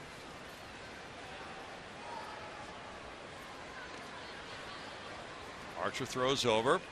There have been 5 steals in 5 attempts with Archer on the mound. Tampa Bay has yielded a load of stolen bases this year. 84. Second highest total in the majors. 7 steals, 5 caught stealings for Brandon Barnes. Now, when he decides he's going, it quite often can be the first pitch.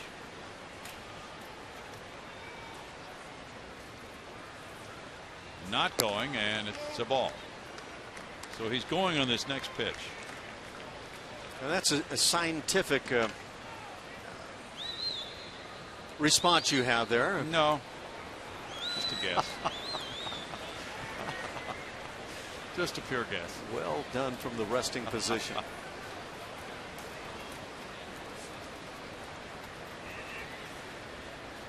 Not going. It's a ball. Here's a question for you as a catcher with a left-handed batter in the box and a possible base stealer on. Does that aid the base stealer, the fact that you as a catcher have that left-handed batter, you can't see as well about what's going on at first base? It can, but usually you hear the holler from first base before you really need to. It's not like you should be delayed because you didn't see him. Now 3-0. First baseman should holler out immediately on step number 1 from the runner. Obviously, as a catcher, you shouldn't be just kind of sitting back there waiting to see or hear something. You should be well prepared. Didn't help me in the tail end of my career, I can assure you that.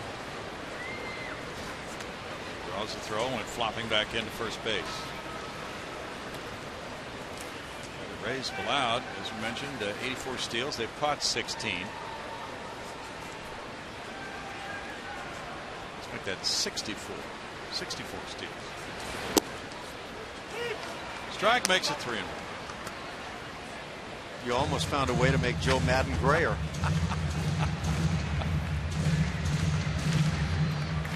He's just one of those guys, isn't he?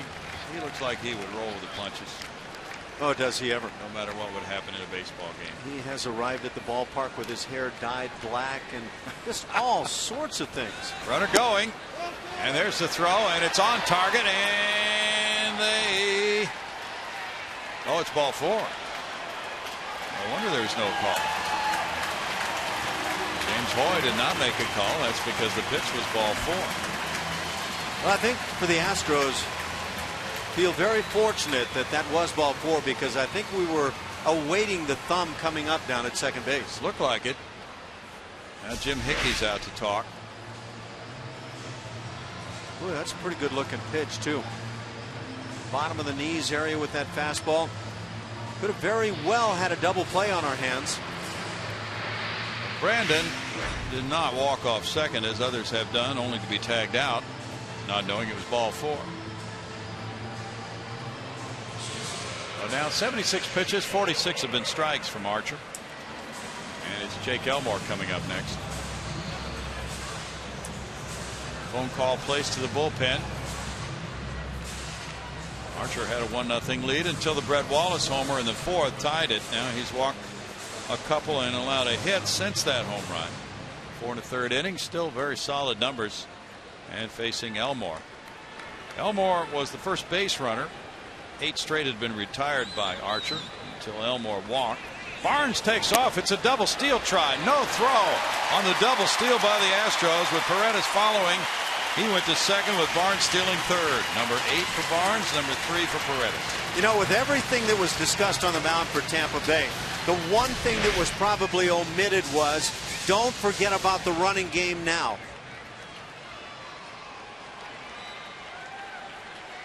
Double steal, and now it's second and third with 1 out and a 1-0 count. The middle infielders stay back. Corner infielders pinching in tight. Fly ball goes to right, and that'll score him. And Myers back for the catch. What is Jimmy Paredes doing at second base? He didn't tag. It's 2-1 as the sacrifice fly scores Barnes. But Paredes did not tag and move from second. This is an automatic catch in the major leagues with plenty of depth to move from second to third, and that is just very poor base running. Nice job by Jake Elmore getting the run home. He's starting to go back to second. Wow. And it looked like he thought maybe the ball would be over Myers' head. Sacrifice fly. Elmore gets his second RBI. Alex Torres warming up in the bullpen. Altuve the batter. Ball 1 to Jose. He's 0 for 2.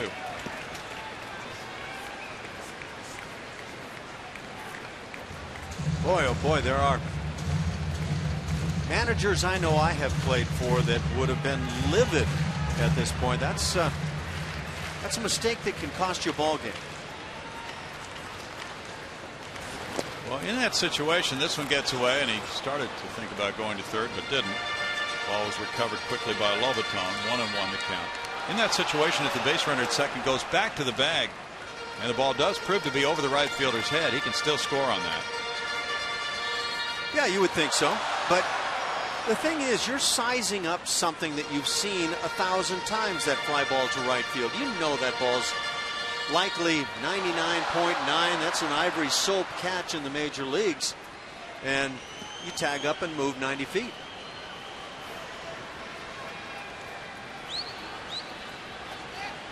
Is that a wet ivory soap? Because that could be slippery. When's the last time you've seen that commercial? 99.44% pure? It's been at least 35 years. Yeah, I think it has been. None of these players would have any clue, but no.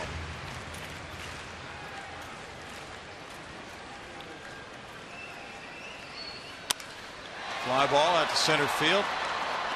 Jennings retreats with the catch, and the Astros break the tie. They get a run on one hit. They leave a man, and through 5, they're up 2-1.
Brought to you by your local Toyota dealer. Toyota, let's go places. Who was Tampa Bay's starting pitcher in Game 1 of the 2008 World Series? Well, that was the first year that David Price was in the big leagues. Was it David Price? I'm wondering. Was it James Shields? Was it Matt Garza? We'll be finding out. Evan Longoria is the batter. There's ball 1. Longoria had an RBI on a bounce out in the first inning. He's 0 for 2. That's a good question.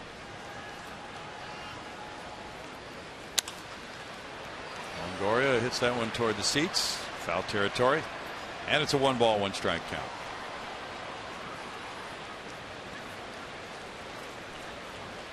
Houston connection on that one, and I think we may be talking left-handed. Ooh. Scott Kazmir type guy? You got it. That's my guess. Throw from shortstop. Elmore gets Longoria. That's out number 1. Well, that makes sense. Scott Kazmir from Cy Falls High School in Houston. Drafted by the Mets, traded to Tampa Bay. Had some good years for the Rays. James Loney has a walk and a single today. See if they crowd him this time up, because he hit that fastball away for his single to left field. Wallace is about halfway between second and third.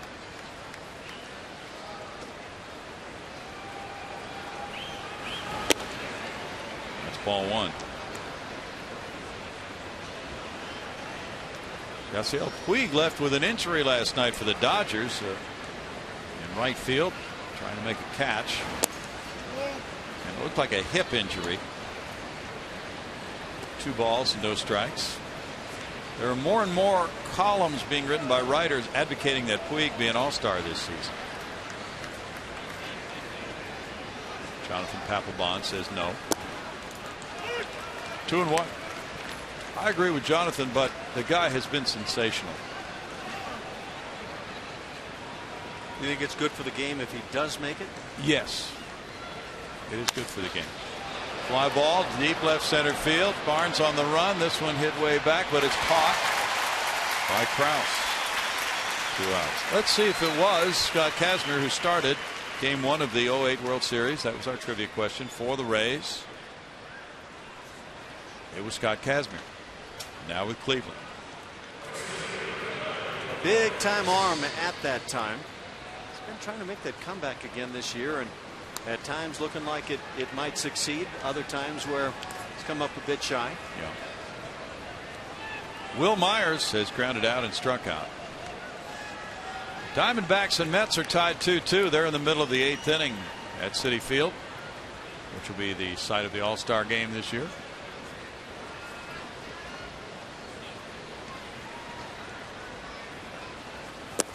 That's strike 1. What do you think about Puig? Should he be in the All-Star game?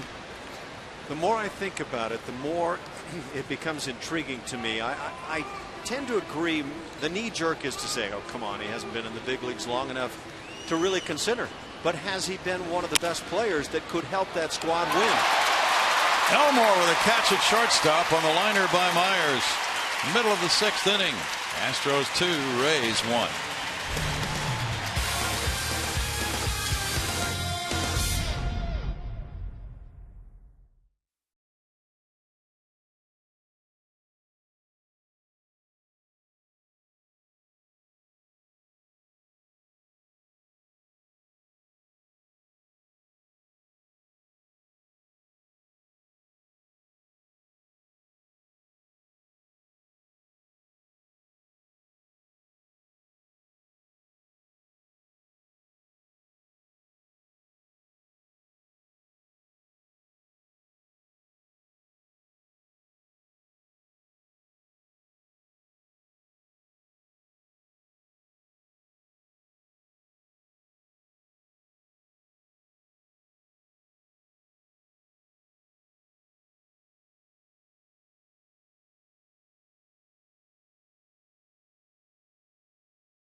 Well, those are some of the many military folks who assembled and gathered here at Minute Maid Park today, taking part in special ceremonies on this July 4th, displaying the American flag. Colors were presented, and there they lined up along the foul lines with the players. Highly decorated veterans of our country taking part in ceremonies today. First pitch was thrown out by Major Mike Bean, battalion executive officer with 24 years of service in the Army, including a combat tour in support of Operation Enduring Freedom in Afghanistan. Combat pilot, the AH-64D Apache helicopter with the 158th Attack Reconnaissance Battalion in Conroe, Texas. Here's strike one to Brett Wallace. He homered in the 4th inning. He's 1 for 2. In the air, and the third baseman comes over. Kelly Johnson. 1 out. So we're honored to have them here with us today. And the presentation of our colors by the E.L. Furr High School Junior ROTC. And then the national anthem performed by 36th Infantry Division Band's Soldiers Chorus. Heavy hitters all.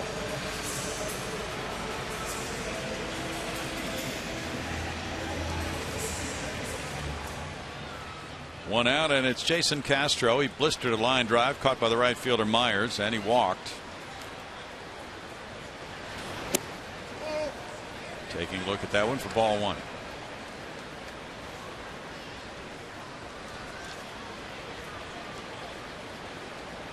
It's great that sometimes major league players make overseas tours to visit soldiers as well.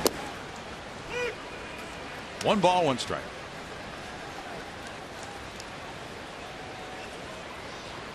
The Astros players routinely meet with groups of veterans who come in for ball games.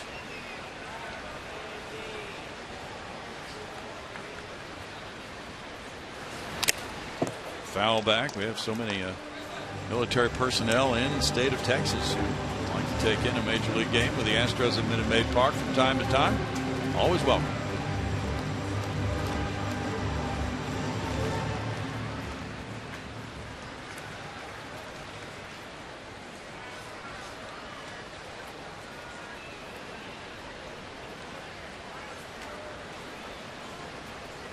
Archer's thrown 85 pitches. 53 have been strikes. Talked about the minor league numbers, Brownie, on Archer and the walks that he's had and how it's held him back from getting to the big leagues. But what we've seen today has been quite good. It has been good. You're right. It's 2-2. He'll miss badly, just like that pitch where it runs up and in on the right-hand hitter, runs away from the left-hand hitter. But much of the time, he's been right there in the strike zone.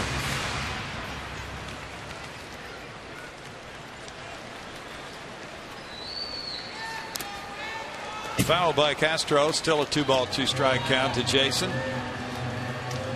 Phillies 5, Pirates 2. They're in the top of the 8th at PNC Park in Pittsburgh, where Pirates fans have really been treated to some top-notch baseball by their Buccos this year.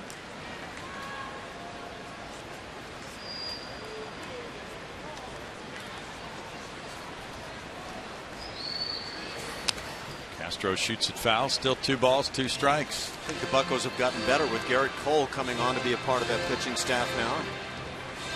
Really a better club than the one that broke from spring training. He started today. He went 5 1/3 innings, allowing 8 hits, 3 runs. And Cole Hamels has outpitched him. Hamels has been in and is still in the game for 7 innings. Phillies leading it 5-2. Bottom of the 8th now. And you wonder about that Phillies club. Will they try to break up the team? Will they trade Chase Utley? Perhaps one of the pitchers? It's been a cold day in Pittsburgh, huh? Yeah. Foul back. 2-2. Well, Garrett Cole was the first pick by the Pirates just over a year ago. And here he is in their rotation right now. It's happened quickly for the UCLA right-hander.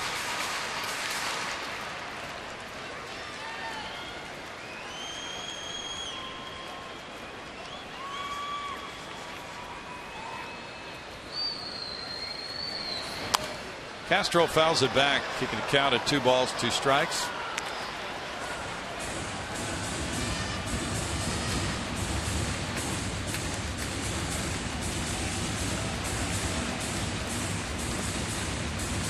Quad Cities won a 1-0 game last night over Clinton. Vincent Velasquez authored 6 innings of 1-hit shutout ball. He did not get the decision, though. Carlos Correa was 2 for 3. He's hitting .327 now. Velasquez is one of the hard throwing youngsters in the Astros system. One of those pitchers to be watched. Foul back.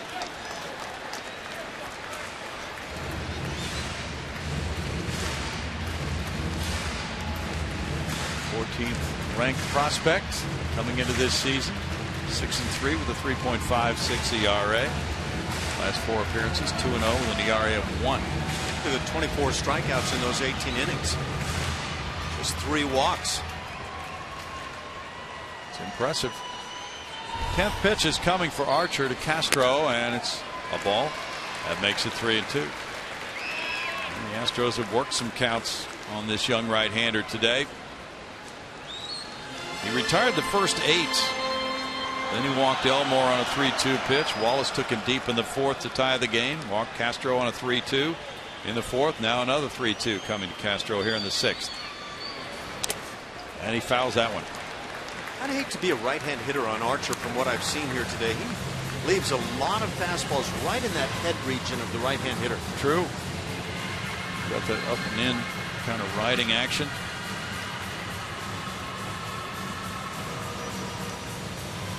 Bee Gees have arrived at the ballpark. Great singing group.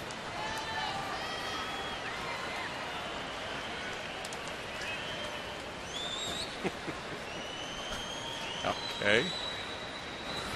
Castro strikes out. What do you think your favorite group has been down through history? Strikeout number 5. Down through history might overstate my lifespan, but probably, and you're not supposed to acknowledge things like that. Probably Van Halen, and I know that's your favorite group too. So, well, not really, but out of deference to you and your musical taste, he's in the conversation, or they're in the conversation. I always get confused about individuals and groups. There's ball 1. Carter is over 2. Well, you do dance. Yeah, but I can't identify people in groups.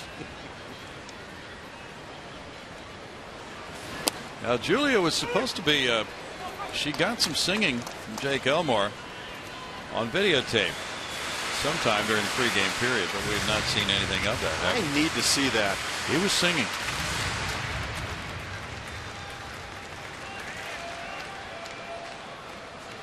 And I think it might have been Oak Ridge Boys type singing. Bouncer to third. And the throw from Kelly Johnson in time to get Carter after 6. The Astros lead the Rays 2-1.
The Rays, as we get set for inning number 7, the Astros head north on I-45 to Arlington, Texas to take on state and division rivals, the Astros and the Texas Rangers.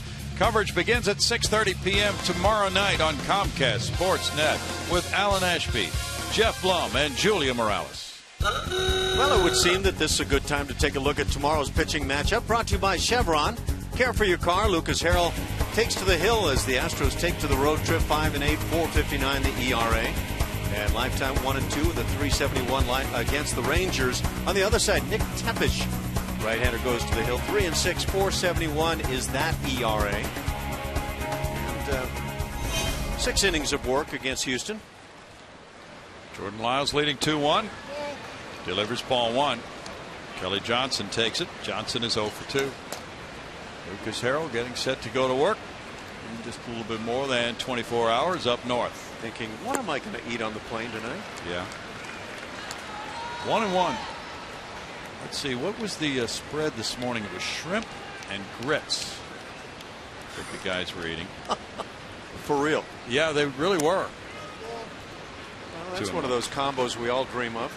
Travis Blackley is the lefty, and the right-hander is Josh Fields in the Astros bullpen. As inning number 7 arrives for Jordan Lyles. He's thrown 83 pitches. Probably what you had this morning, right? Shrimp and grits. 3-1. They were quite thrilled with it in that clubhouse. I'm hoping that's kind of like a fried up, grilled up sort of a shrimp, and not a shrimp cocktail with grits. No, it smelled really good. It just really wouldn't work for me. In the air, and Elmore pursues it out into shallow left field. Krause is behind him, though, calling him off. That's out number 1. It smelled kind of like shrimp scampi. That's nice. But Jordan Lyles just continues to make this work here this afternoon. After that first inning, he had a chance to maybe allow Tampa Bay a big first inning. Held it to 1 run after a couple of early hits, and that's been key to this point. Jordan's had 7 ground ball outs. Jose Lobaton, the batter, is 0 for 2. Jordan has been among the ground ball fly ball ratio leaders in the American League. So not so much today. There's strike 1. He's averaging 2.14 ground ball per fly ball, and that's 4th in the American League. It's a 1-ball, 1-strike count. Well, if he can stay efficient here in this 7th inning with the pitch count, he's got a chance of working a good solid 8 on this afternoon.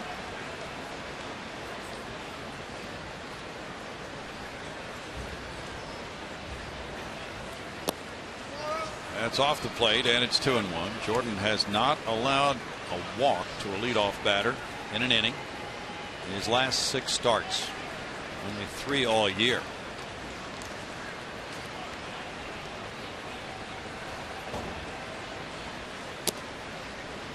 Now 3-1.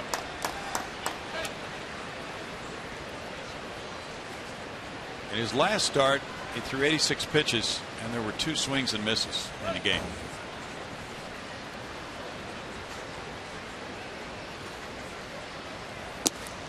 That's in for a strike. That makes it 3-2. And in 4 innings, he allowed 5 hits and 4 runs in that last start.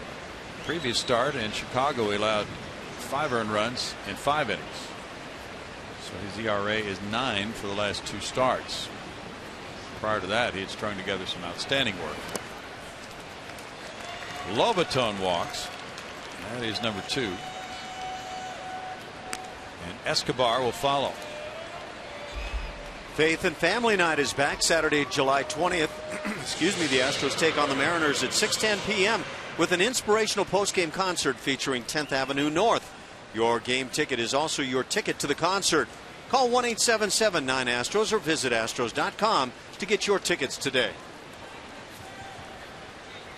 It's always a big night here. Sometimes there are more than one of those in a season. Yunel Escobar singled to left in the 5th. He's 1 for 2.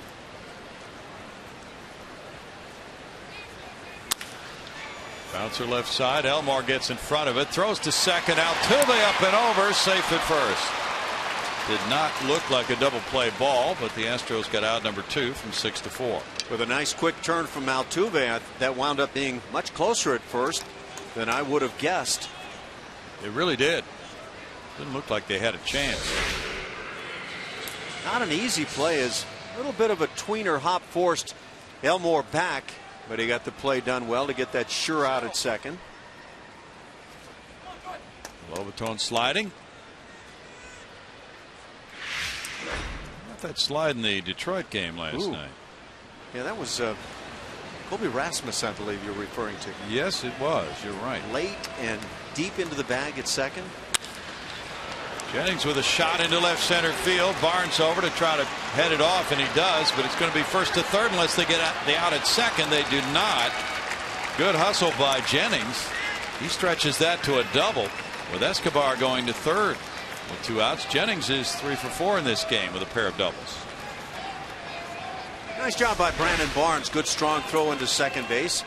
Trying to give himself as much chance as was possible, but Jennings just simply too fast on this play. Now Doug Brocail's going out.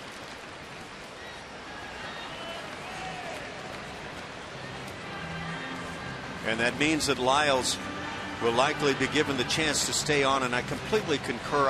I'm not a fan of having the bullpen come in a very meaningful situation, not only for the team but for the starting pitcher individually.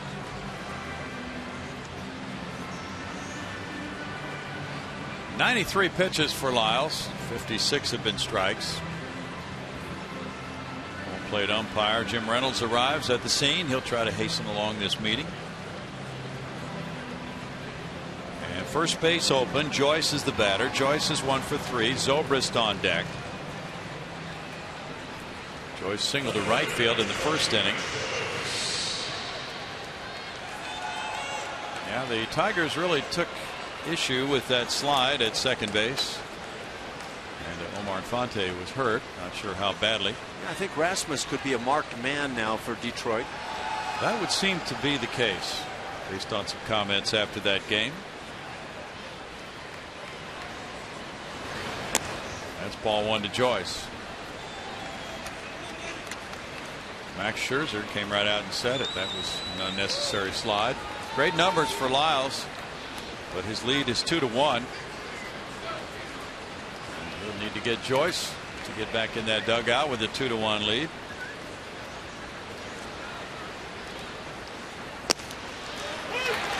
One ball, 1 strike. It could break another way, but bullpen is busy, so we're not sure what would happen if Joyce, we'll say, walked. Looks like he's trying to go right after him, though. It's high for ball 2. 2 balls and a strike. White Sox 2, Orioles nothing. They're in the middle of the 7th inning at U.S. Cellular with Jose Quintana pitching very well, striking out 11 through 7 innings against Zach Britton.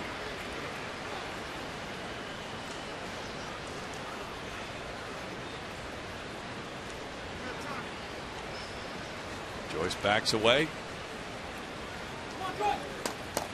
Indians and Royals are tied 5-5. They're in the bottom of the 6th inning in Kansas City. Drew Stubbs hit his 7th home run for Cleveland.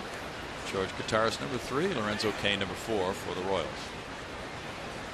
Wow, this one gets way out of reach, and the run scores to tie it. And Castro tried to get up out of that crouch and knock the pitch down, but this wild pitch allows the game to be tied 2-2. Really got away from Jordan Lyles. Well, the command has been flagging seriously here in the inning, but this goes over the ledge. Don't know what happens to have that pitch just suddenly show up. I don't know if that was a breaking ball or a changeup, but just no finish at all from Lyles. Escobar scoring, Jennings going to third, and it's a 2-2 game.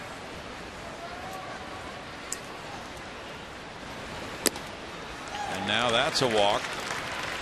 And Zobrist will come up. 3rd walk, the 2nd of the inning, to go with a wild pitch. And Bo Porter now is going to make a move. Zobrist will be the batter. He's 0 for 3. Bo wants his lefty. Travis Blackley's been warming up. Zobrist is hitting .229 as a right-handed batter, .284 left-handed, so the move is made. That's it for Jordan Lyles. Had he been able to get Joyce, he could have left the mound with a 2-1 lead, but now it's a 2-2 ball game. Blackley's coming in. We'll be right back.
Going out of the Houston bullpen, Jordan Lyles going 6 2/3, allowing 6 hits, throwing 98 pitches, walking 3, fanning 3, and now 6 hits for the Rays, 2 hits for the Astros in this tie game. It's going to be Benjamin Zobrist. Switch hitter will turn around to bat right-handed. He is 0 for 3.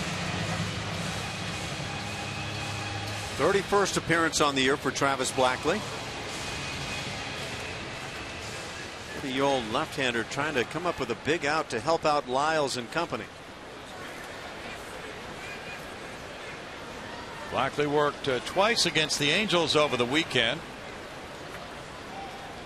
This is his first appearance in this series, and his first since the game on Saturday when he gave up 3 hits and 2 runs in 1 inning in a 7-2 Houston loss. That's in tight for ball 1. Zobrist 0 for 3. We mentioned this is his weaker side of the plate statistically. 229 right-handed for 109 at bats. No homers, 13 runs batted in. 321 slugging percentage for Zobrist as a right-handed batter. It's also a great weakness for Travis Blackley statistically, facing the right-hand hitter. Goes to first. A little lean there by the base runner. Joyce got back.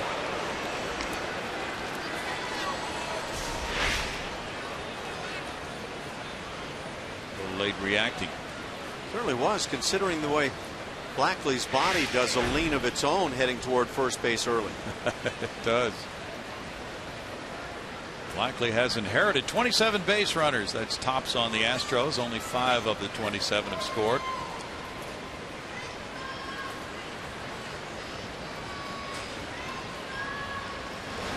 That one slipped, and it's 2 balls, no strikes.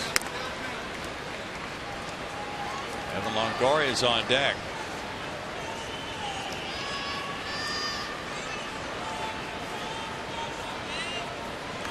Blackley's from Melbourne, Australia. Signed with the Seattle Mariners in 2000. He's also been with the Giants, Phillies, Arizona, New York. Went to Korea. San Francisco Giants. Oakland claimed him on waivers. The Astros got him in a trade for outfielder Jake Gilbert in mid-April. Joyce has 6 steals in 7 attempts.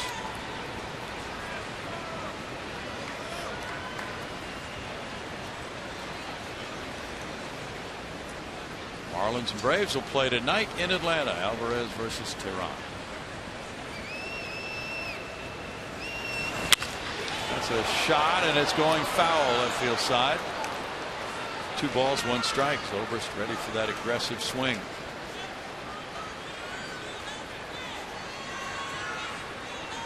Yankees lead the Twins at Minnesota. It's 9-1 after 6. Justin Morneau hit his 5th for New York. He's a little down in power so far this year compared to his good season home run figures. David Phelps has the ball for the New York Yankees. Kyle Gibson started for the Twins.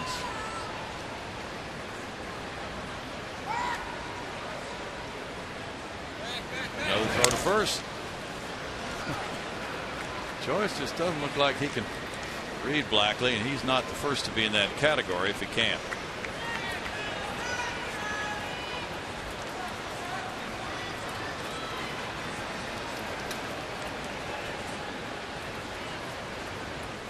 Blackley's move can be akin to reading a Chinese menu at times.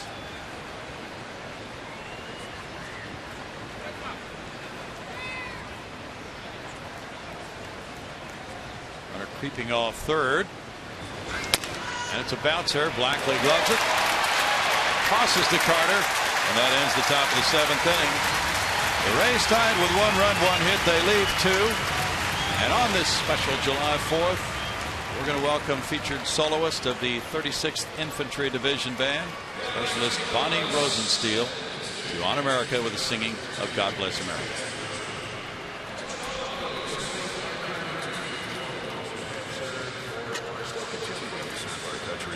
In the armed forces.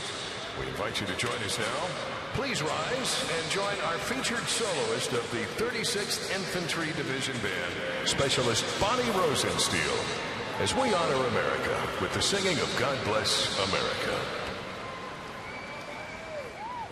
God bless America, land that I love. Stand beside her and guide her through the night with a light from above. From the mountains to the prairies, to the oceans, white with foam. God bless America, my home sweet home. God bless America, my home sweet home.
Alex Torres, the lefty relief pitcher, warming up.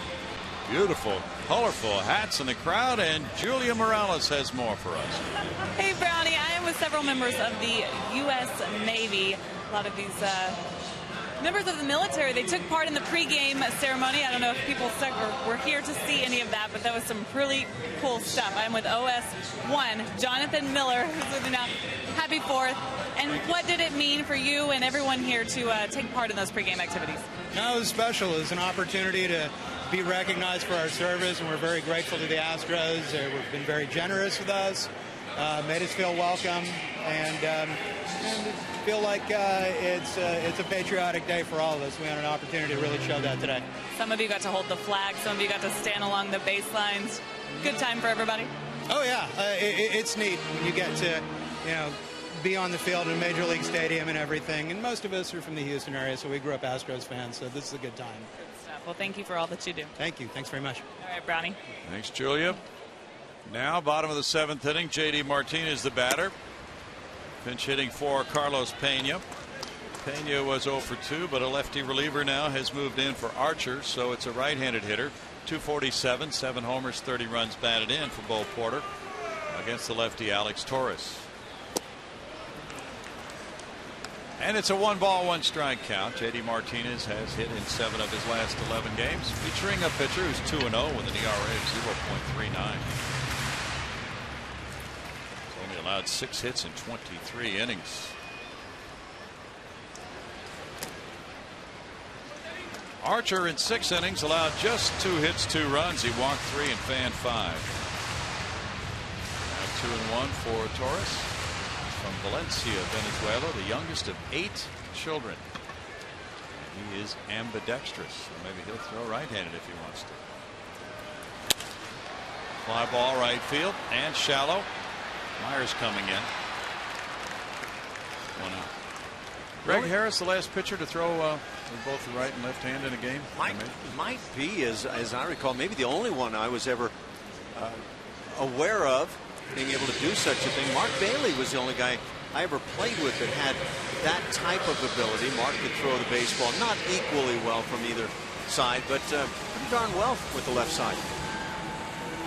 And he was, you said the other day after a spring training game when he hurriedly got ready to go out, and he was looking kind of like a Miami Vice type look. Don Johnson, or John Donson, as Beats would say. He did not require primping. Ronnie Cedeno's pinch hitting here for Mark Krause, who was 0 for 2. Ronnie's hitting .315 against lefties this year. And that's a breaking pitch dropping in for a strike. It's a 1-ball, 1-strike count for Alex Torres. Right-handers are hitting .065 against Alex Torres. Now 2-1 for Ronnie Cedeno.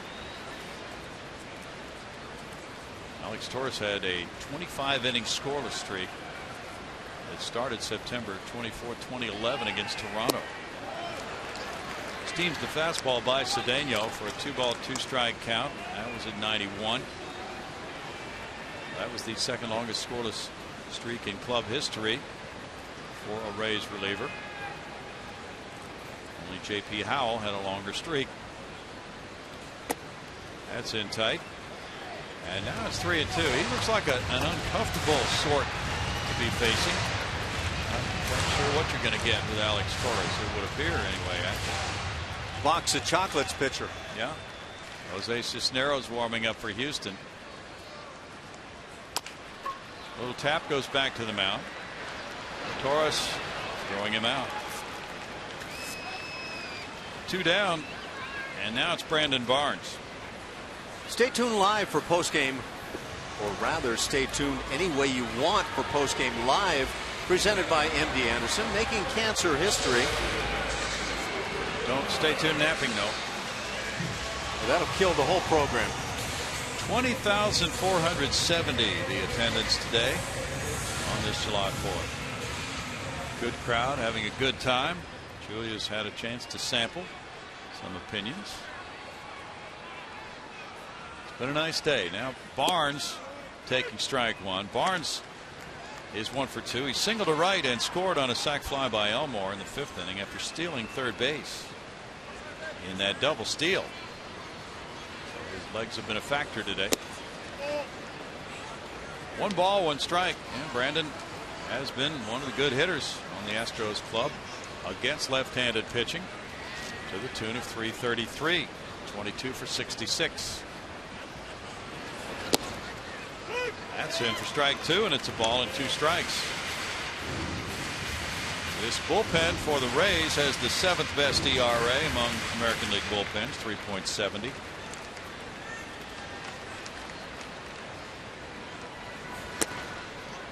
It's 2 balls and 2 strikes.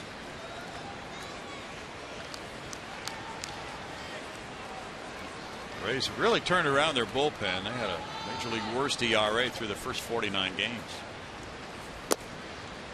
Barnes takes a look at it. It's a full count, but since the first 49 games, their relievers have a 2.30 ERA for the last 121 innings, second best in the majors. Ground ball goes foul. Still 3-2 to Brandon Barnes.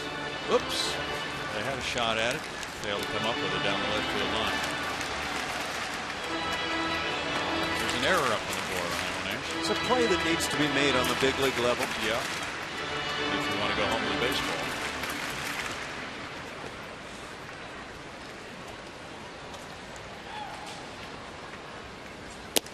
That's ball 4. It's kind of hard to gauge Forrest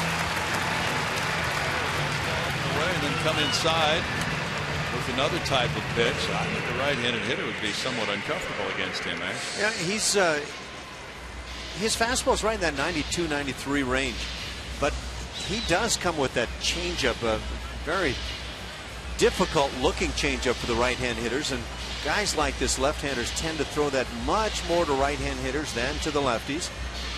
And you talked about the numbers. They really stand out. Jimmy Paredes has struck out and walked. He also was a part of that double steal by Barnes. He got his 3rd steal of the year. Torres was in the minors all last year, AAA Durham rather. Barnes a little bit bigger lead, little tapper, and he gloves it. And Torres will toss to first to end the 7th inning with no runs, no hits, and a man stranded. It's tied at 2, moving to the 8th.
Big and bright Friday night. The Astros take on the Seattle Mariners at 7:10. Stay after for a spectacular country-themed fireworks show. Call 1-877-9-ASTROS or visit Astros.com to get your tickets today.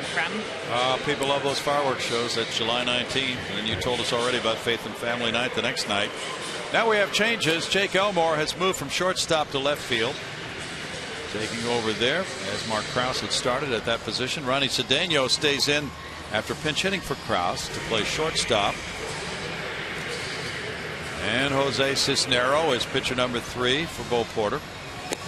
He's 2-1 with a 2.27 ERA.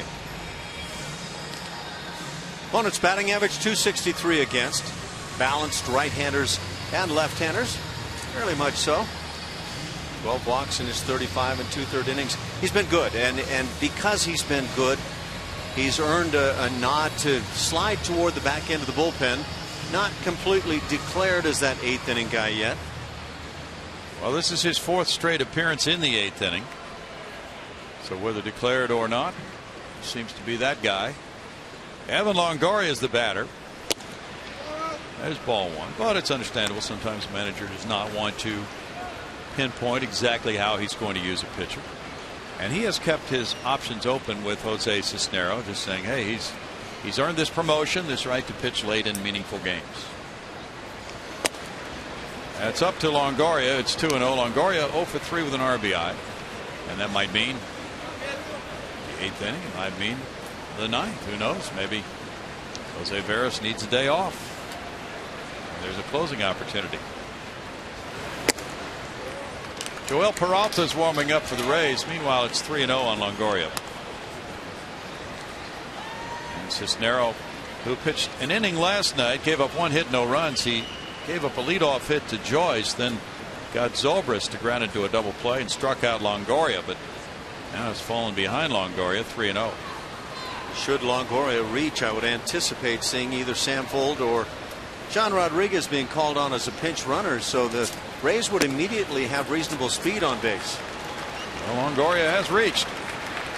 He's going to trot up the first baseline, then we'll see how things unfold. Looks like Sam Fuld will be the unfolding. Yeah, he'll be the how things unfold, maybe we should say. As Fuld is the pinch runner for Longoria. So Folt takes over now, and it's James Loney batting. Loney is 1 for 2 with a walk. Folt in the stolen base department has 3 and 4 tries. Loney has a walk, a single to left, and a fly ball to left. Cisnero in his 13 outings since May 11th is 2-1 with a 0.73 ERA, allowing 2 earned runs in 24 2/3 innings.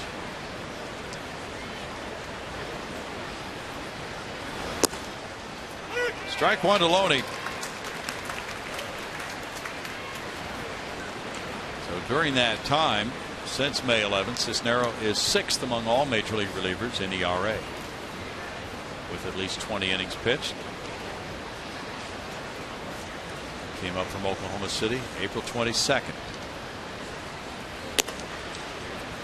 It's 1-1.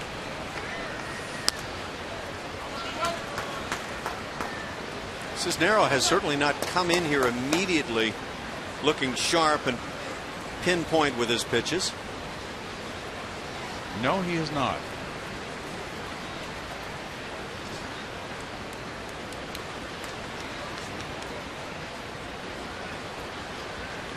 Runner going. Fly ball out to left center field. Coming in. Elmore on the run. He grabs it. He throws back toward first base. No double play. What a good idea to try to throw, because Folt had to get back quickly, and it's out number 1. And Elmore had the play in front of him, but he was throwing on the run, and the throw was a little bit off. Pretty good jump at first base. Joe Madden trying to make something happen. Maybe an extra step or two there. Certainly an extra step from Jake before unleashing that throw. And you might have noticed on that replay, Ronnie Cedeno was decoying as if there had been a ground ball. Pretty standard ploy, and base runners still get caught. Will Myers is 0 for 3.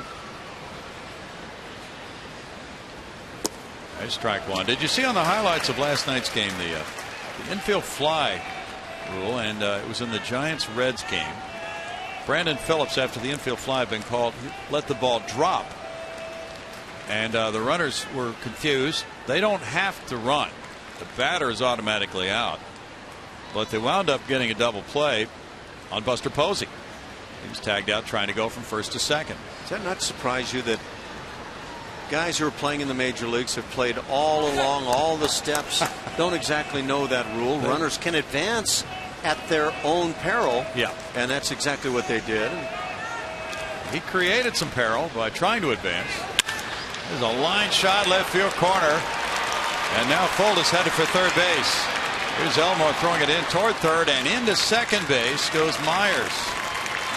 So 2 men in scoring position now. If the throw had come to second, they might have been able to get Myers, or at least keep the double play in order. But the ball was hit hard toward the corner, so probably a double either way for Myers. Myers hasn't had what you'd call an eye-popping series, but he's done enough things, and stinging a ball like this, you can see why a lot of people think he's going to be a heck of a major league player.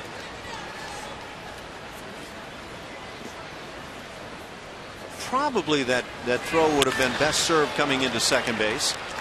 But I think, like you say, Brownie, when it's all said and done, likely a double either way for Myers. Now the infield comes in for Kelly Johnson. Johnson's 0 for 3. Lobaton is on deck.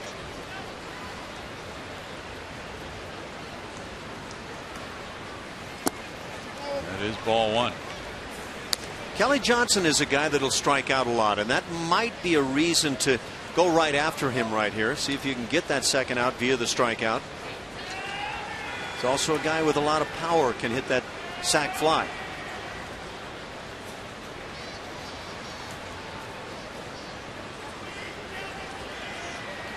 Johnson has struck out 65 times this year so far. Now Cedeno's coming in, and he wanted to say something to Cisnero. Don't know how much Bo Porter might be chewing on the notion of the intentional walk to Kelly Johnson, load him up for the not so fast-footed Jose Lobaton, the catcher. Lobaton in the number 8 spot. Then Escobar bats 9th.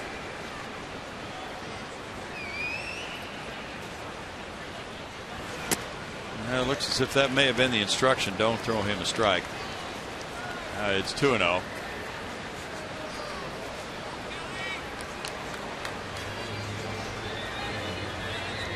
And they meet again. This apparently is a 3+ meeting at the mound hitter at the plate. Must be. By the way, just checking some numbers from AAA Oklahoma City. George Springer, since he was promoted from AA Corpus Christi, has had 26 at bats. He's hit .346, 2 homers, 6 runs batted in. He has a 1,084 OPS for the Red Hawks. Yeah, he just continues to tear it up. And I think probably the biggest thing that I've seen with Springer this year was not only the way he went and played at AA, but in that opportunity in the All-Star game, the way he just took over and looked like a guy who's just playing with players that he's better than. Jonathan Singleton hitting .242 in 66 at bats for the Red Hawks. He has 1 homer, 6 runs batted in, an OPS of .679.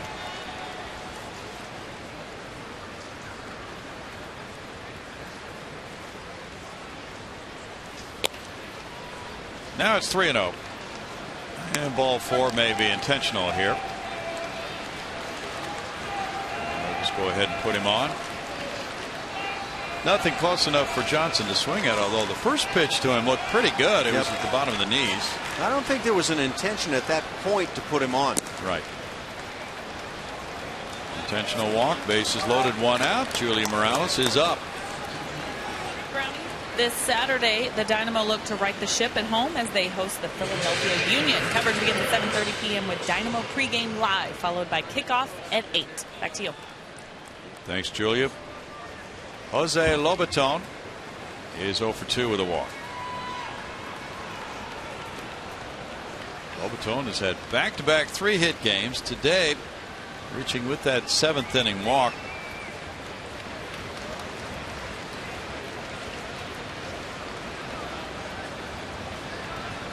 He's grounded into 1 double play this year.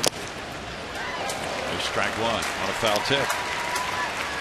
Escobar's on deck.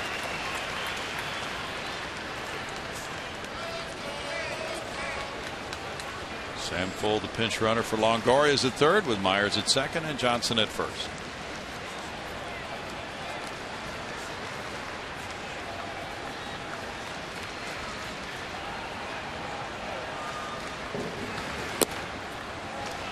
It's 1-1 for Jose Cisnero. It's been one of the pleasant surprises for the Astros this season, starting out at AAA, and a player who has been in the organization since '07, but really had pedestrian numbers last year. 3.40 ERA at Corpus, 4.54 at Oklahoma City, and has turned out to be looking much better than he did on paper last year. Rolled to second. Altuve gets the out at second, and that's it as the go-ahead run scores to make it 3-2. The ball too slowly hit for a play at the plate on Full, and he scores run number 3 for the Rays. I wondered, though, as Cedeno took this throw at the bag at second, with a quick return to first base, how close he might have been able to make this play. Watch Lobaton going down the line, and he's still got 20, 25 feet to go to get to the bag when the out is recorded at second. Full scoring the go-ahead run, and now 3-2 with Escobar coming up. Runners at first and third and 2 outs. Myers at third, Lobaton at first. Escobar singled in the 5th inning. He's 1 for 3. Bounced into a force in the 7th and scored run number 2. In the air to center field. Barnes racing back. Barnes way back toward Taos Hill. Up on the hill. And that one's up there for extra bases. That's going to score a couple. And in with a 2-run double. A long double is Escobar. And it's 5-2 Rays. Escobar unloading. That's his 13th 2-base hit. Hit it about 400 feet. Great effort. But Taos Hill wins when it's all said and done. And this was one where, for Brandon Barnes, it's just back to the plate sprinting time. Eyes looking back at the baseball. And when you do that, that hill just doesn't give you much of a chance.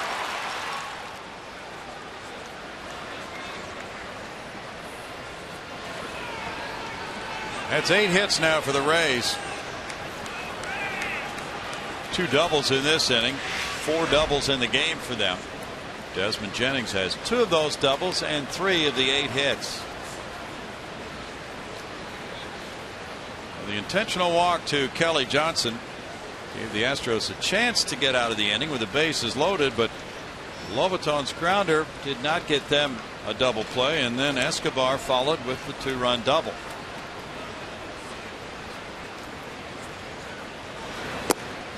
Breaking pitch, strike 1.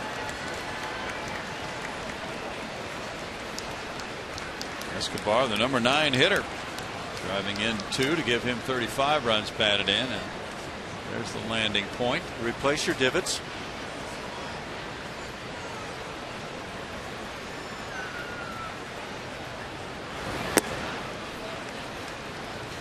Jose Lobaton hit the ground ball here with 1 out, and was there any shot, even the remotest opportunity for a double play right there? Now you could see the runner coming down the first base line. I'd like to take a peek at that one more time and maybe freeze it at the last instant where you can see the runner Lobaton going down the first base line, but looked to me like there might have been a shot. Foul ball makes it 1-2. If you get the double play, no run score. And again, you really have to kind of take the look in both directions, but watch the runner coming down that first base line. Right now, do you have a chance at a double play at first? I think you do. And Ronnie Cedeno quit on that notion early, accepting the lead out and a run scoring.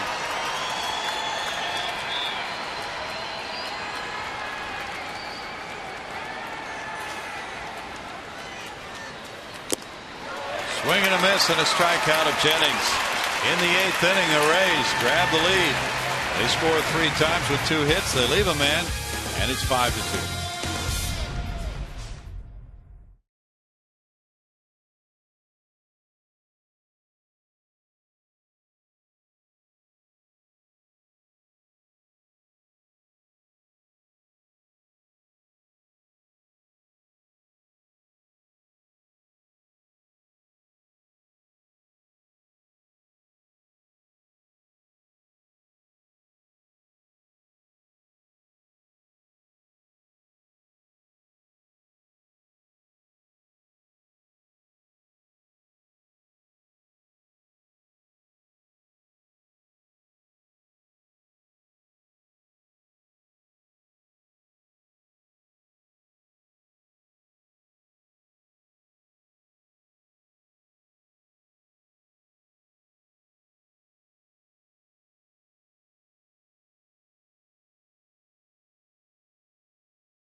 Top of the 8th inning now. They lead it 5-2 going to the bottom of the 8th inning, and we look back on some of the key plays of this game, including a home run by Brett Wallace in the 4th inning. That tied it 1-1. That excellent opposite field power, and then there's this play, and that provides a run. That's the 2nd out of the inning, but then the big 2-run double by Escobar, and 3-run lead now for Tampa Bay. I think that ground ball hit by Lobaton could be, at least in my eyes, the key play of the ball game. And now as Elmore comes up to lead off the home 8th inning, he has a walk and a sacrifice fly. Well, Julia told us he did some singing before the game. Let's see if we can listen in on that. Born in the USA, Springsteen, that's actually a really good one. And it goes a little bit like, it's born in the USA, I was born in the USA. That's a little sampling. Well, very nice. I think he's got a chance. Should he head for the voice? I think the voice should head for him. We need you on our wall. Showing bunt. There's ball one. Joel Peralta in the game now. Torres worked one inning, allowing no hits, no runs. He had a walk and no strikeouts. Torres can be the winning pitcher. Peralta trying to get a hold here.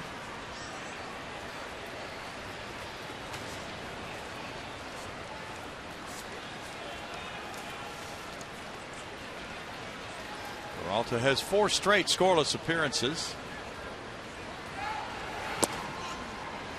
He's fallen behind Elmore. 2 balls, no strikes.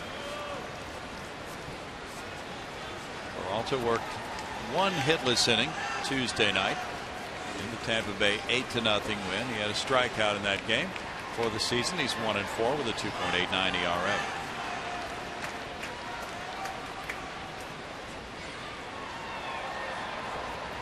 Leads the American League in appearances. This is number 44 for Peralta.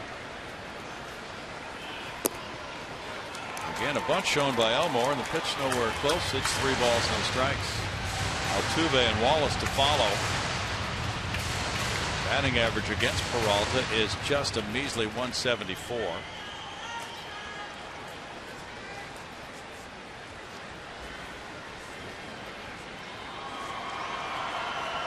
He has walked 16 though in 37 1/3 innings. 3-1 now to Elmore.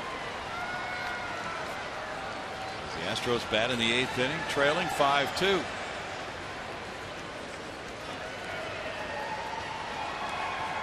Peralta has bounced around. He's been with the Angels, Kansas City, Colorado, Washington, joining Tampa Bay in the 2011 season. And he's become a very reliable setup man for them. Had 37 holds last year to lead the American League. Bunted in the air and back off the screen. Now 3 balls, 2 strikes.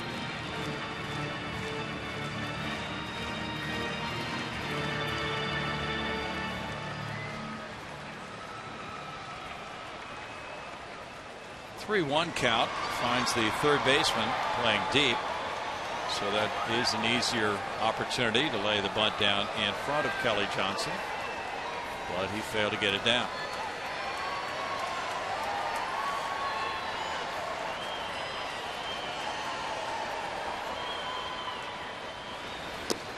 That's ball 4, and it works for Jake Elmore. He's on for the 2nd time.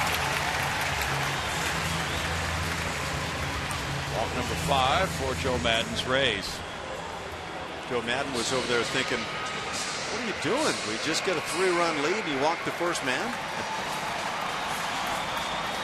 Joe signed a 3-year extension on February 15th, 2012, runs through 2015. At that time, he will be the longest tenured manager or head coach in Tampa Bay sports history, surpassing the Bucks' John McKay, who coached the Tampa Bay Bucks from 1976 through 84. Student body right. Former Trojan head coach. That's right. Jose Altuve is 0 for 3. Elmore takes off with a big jump, and it's a foul ball, strike 1. He would have been able to steal that base. 3-run lead. They want Peralta concentrating on the batter. Yeah, that was a good jump. Peralta deliberate to the plate.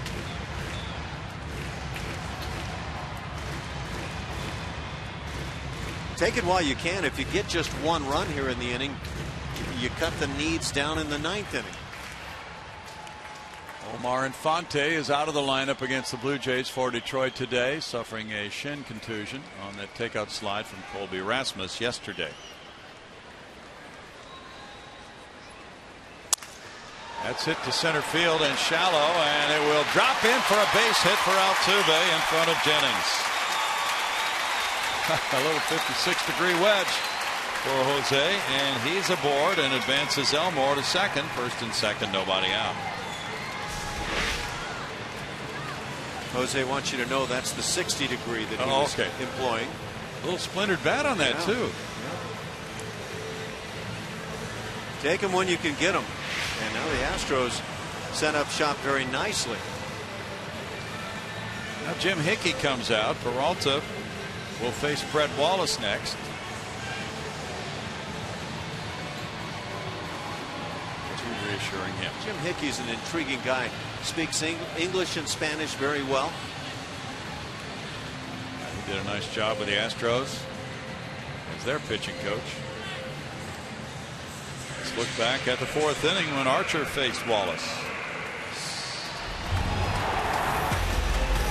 Brett Wallace got a pitch away to his liking, and fans in the Crawford boxes had a little bit of their liking as well.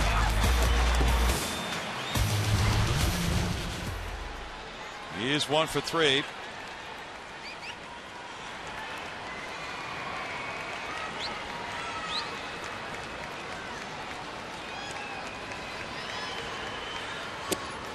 They strike 1 to Wallace. Wallace could do what Chris Carter did yesterday. Hit 2 homers and drive in 4.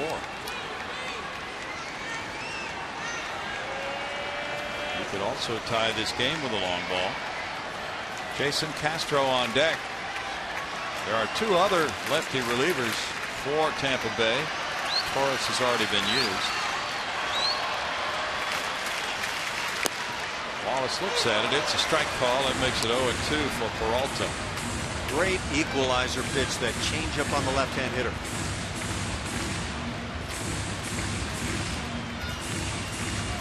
Kyle Farnsworth is now warming up for the Rays. Peralta worked 67 innings last year in relief, walking only 17.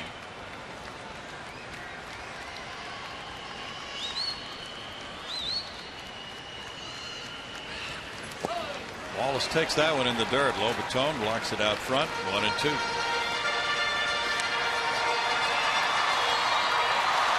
Well, in about 5 minutes, Houston Mayor Anise Parker's official July 4th celebration will begin at Eleanor Tinsley Park, Buffalo Bayou, the Freedom Over Texas lively outdoor festival featuring country music artists Sheryl Crow and Tina McBride. Spectacular fireworks show later on tonight.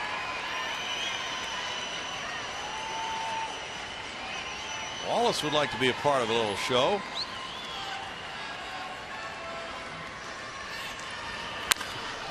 And he smacks one to right field and headed back. Myers at the wall. Brett Wallace has tied this ball game, and the fireworks start early in Houston. It's 5-5 in the 8th as Wallace hits his second long ball of the day. Move over Chris Carter. For the second straight game, an Astro has hit 2 homers and driven in 4. It didn't look initially like he got enough, but Brett Wallace able to take a pitch that he could turn on and pull this time and drive it out to right field, and the Astros are ecstatic. Looked like catcher was setting up a way, but pitch found its way to that center or even inner third of the plate. And Minute Maid Park is energized by the Wallace long ball. It's 5-5. 2 home runs for Wallace. Jason Castro, the batter. He's 0 for 2 with a walk. What a day for Wallace. And there's strike 1 to Castro. All starts with that little walk. How many times have you seen that? That was the beginning of it. Worked by Elmore. Then Altuve, a little pop fly hit into shallow center. So it was a walk, a bloop, and a blast. A reluctant curtain call, but one that a lot of fans certainly enjoy. Wallace's 3rd home run as an Astro this year. 1 ball, 1 strike. What a different Brett Wallace it's been since the one who was demoted to Oklahoma City.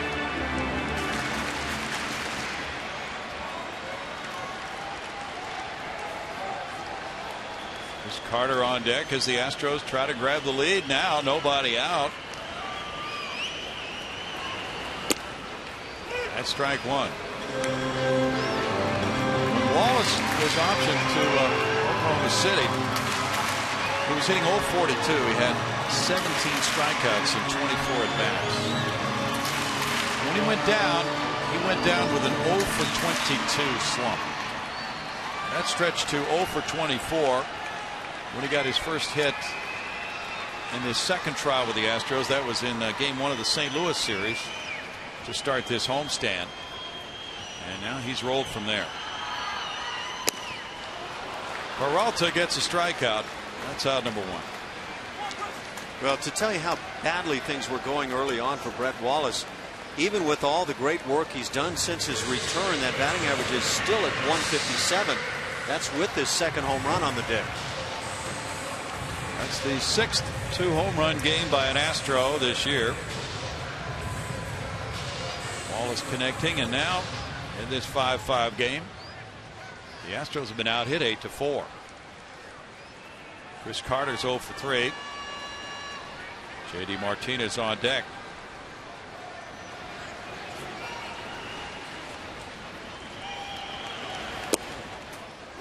That's a strike to Carter.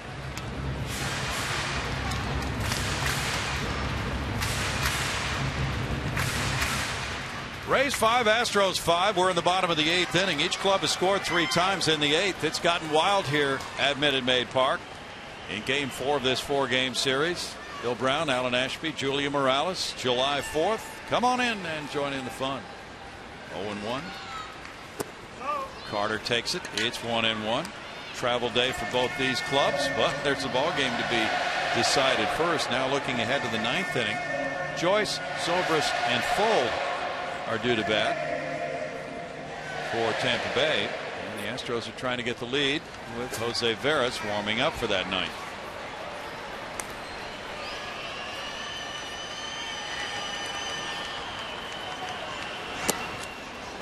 Now it's 2-1.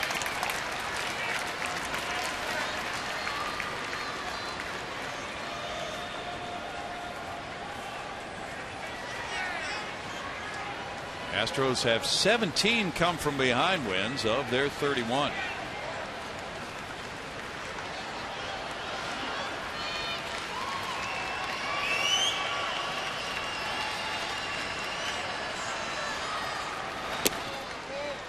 That's a little bit high, and it's 3 balls and a strike to Carter.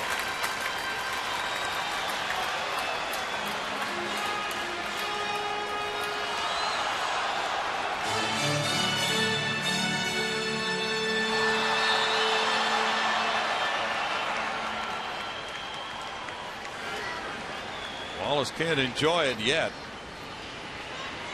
Looked like a guy that's done it before. Yeah, he did, didn't he?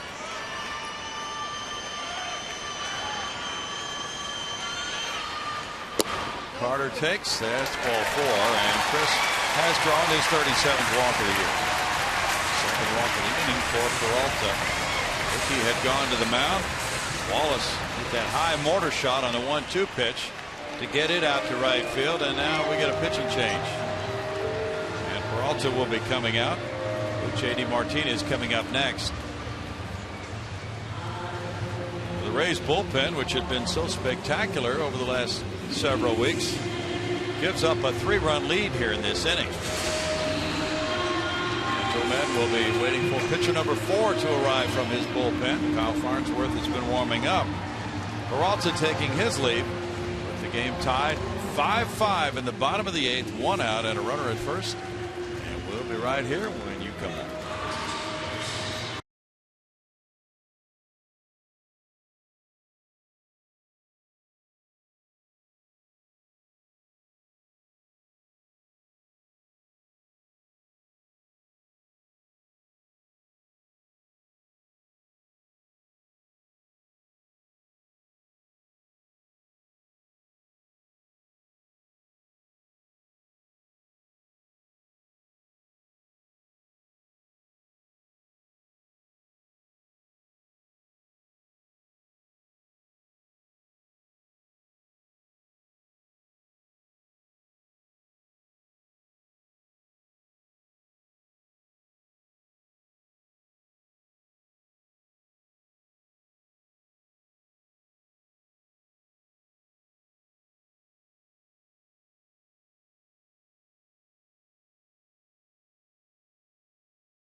for the second time as a major leaguer, has hit 2 home runs in a ball game. He did it last August 1st, 2012 in Milwaukee, and he's done it today.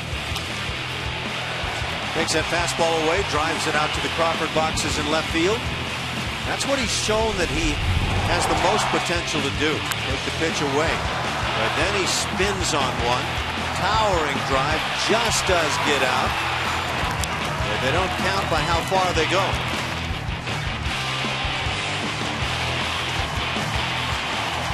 5-5 affair. Kyle Farnsworth has come out of the bullpen for the Rays.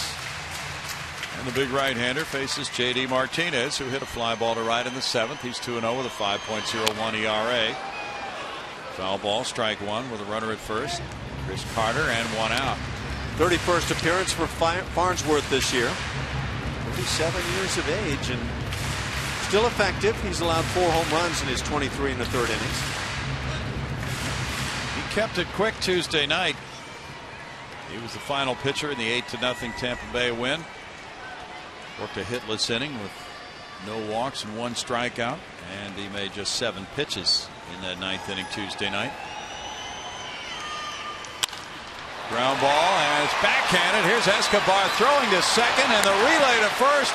Spectacular double play by Escobar and Zobrist on to Loney. And that ends the 8th inning. The Astros tied with 3 runs on 2 hits. We move to the 9th, and it's 5-5.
Rays 5, Astros 5, and a big double play ended the 8th inning with J.D. Martinez hitting it sharply, but Escobar started a beauty. This didn't look like it had a chance of being a double play. In fact, you wondered what Escobar might be able to do with the baseball to start with. But he's got a strong arm. He sets up Ben Zobrist, who pumps it up to first base, and they get the double play. And then you reflect back to the Astros defensively in the 8th inning. Did they have a chance at a double play? We'll never know. Escobar really snagged that one and then got his balance and threw strongly to second, where Zobrist turned it. Now Jose Veras 0-4 with an ERA of 3.50 comes in the 9th inning. The score tied at 5. And you see what the right-hand hitters have done against him. Very little. 169 the batting average against. Overall 205. So Jose Veras closing out ball games, picking up saves. A role that he was never really familiar with coming in. Got anointed as the closer, and he's done a nice job. Now it'll be Matt Joyce leading it off here. 5-8-0 for the Rays, 5-4-0 for the Astros. 8 men left for Tampa Bay, 3 left for Houston. Joyce has been on twice with a single to right and a walk. Interesting game today.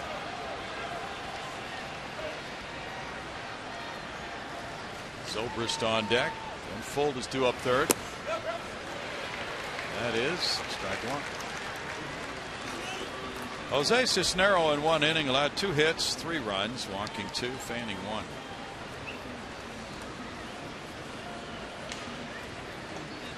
Joel Peralta in 1/3 of an inning allowed 2 hits, 3 runs, walking 2 with 1 strikeout. It's 1-1.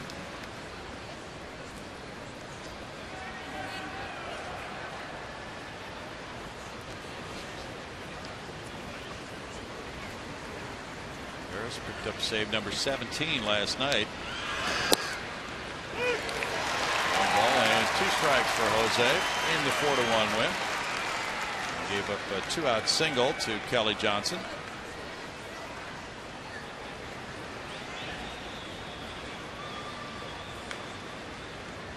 Harris has converted each of his last 9 save opportunities. Typically, a team's closer will come in the top of the 9th inning at home in a tie game. The Astros have Cedeno, Barnes, and Paredes due up in the bottom of the 9th.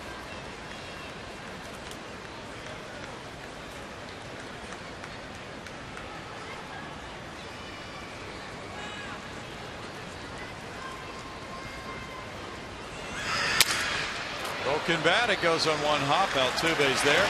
On over to Carter. 1 out.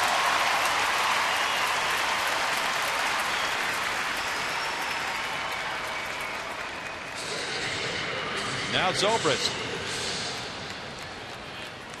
Veras is pitching for the 4th time in the 9 games on this homestand. Has 5 straight scoreless outings. Zobrist with a fly ball to left to strike out, a couple of ground outs.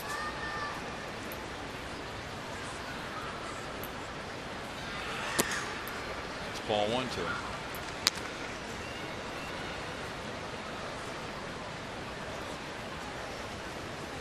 Cubs and Athletics are underway in Oakland. No score. Bottom of the 4th now.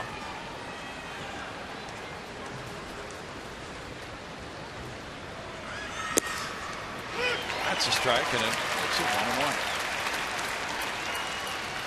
Fold on deck.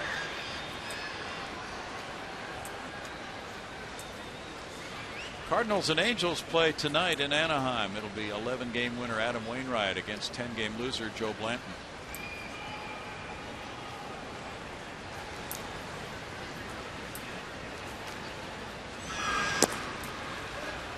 Two and 1. Mariners are at Texas tonight against the Rangers. Iwakuma and Perez.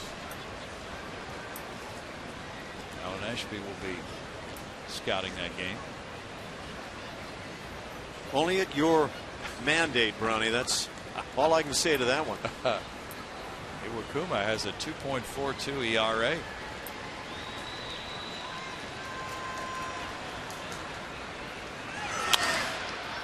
In the air on the left side, Fred Wallace goes over to foul ground. 2 outs. We heard something on the update about Lance Berkman making a big donation to West Texas. Help him buy a fire truck. Okay. Very nice of Lance. Yeah, absolutely. Lance was born in Waco. Grew up in the New Braunfels area. Sam Fuld at 200. Has 2 homers. He's driven in 10. He came in to pinch run for Evan Longoria and scored a run. Wallace in tight at 3rd. And there's strike 1 for Veras. Sam Fuld has appeared in 37 games as a sub this year. And that leads the American League. Fernando Rodney is warming up for the Rays. He's their closer.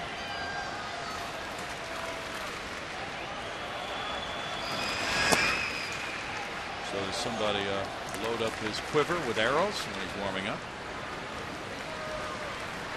1-1. I think he may take care of that himself, although I've noticed that he's not the only member of the Rays that apparently has a quiver and a bow. Oh, yeah? Well, here in the series, one of the position players I saw actually firing off a shot. That's true. We did see that.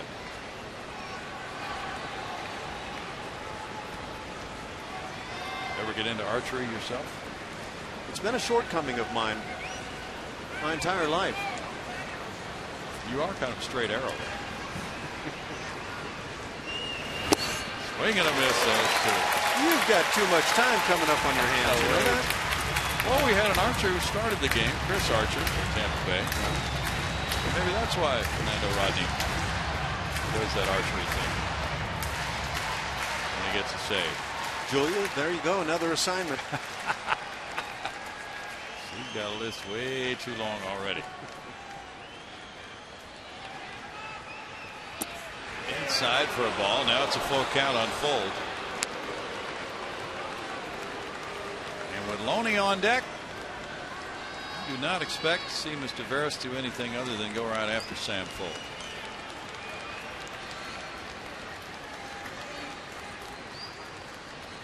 You're going to give me one of those lids.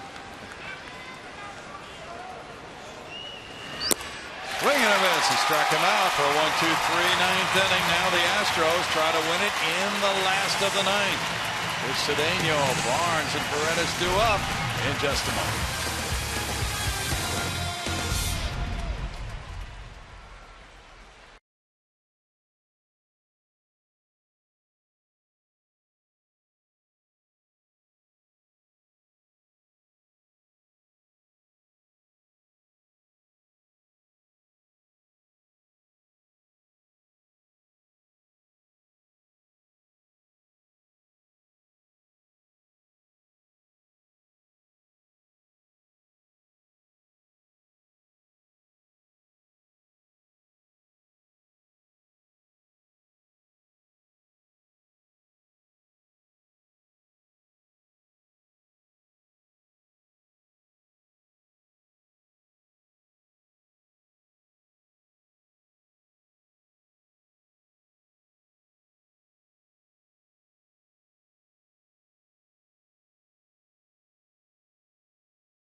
Ball on Comcast Sportsnet is brought to you by Southwest Airlines. Find our fares online only at southwest.com. Bottom of the ninth coming. The Astros are trying for a split of this 4-game series with the Tampa Bay Rays. In the first 2 games, Tampa Bay beat them by a combined score of 20-0. The Astros last night got a measure of revenge, winning at 4-1 behind Bud Norris. And today they can gain a split now of this 4-game series if they can win this one. Bottom of the ninth with Kyle Farnsworth on the mound.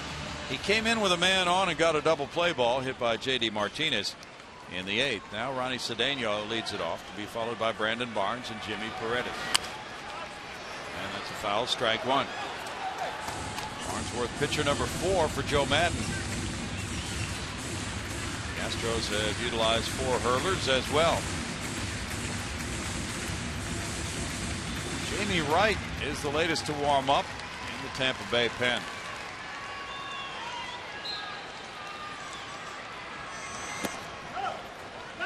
Cedeno takes a look at it. It's a 1-ball-1-strike count.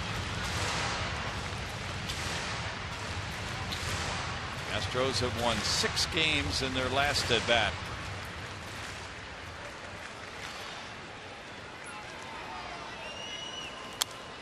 Foul back, and it's a 1-ball-2-strike count for Ronnie Cedeno.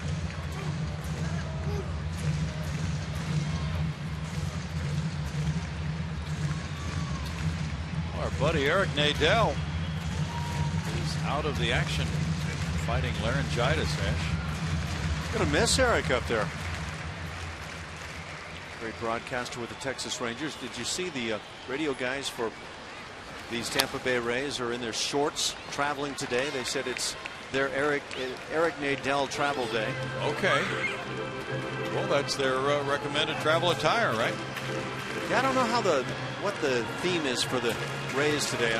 It's one of their bizarre things. But yeah, the broadcast team on the Eric Nadel travel day attire. I think it was the Miami Vice trip, something like that. College preppy trip.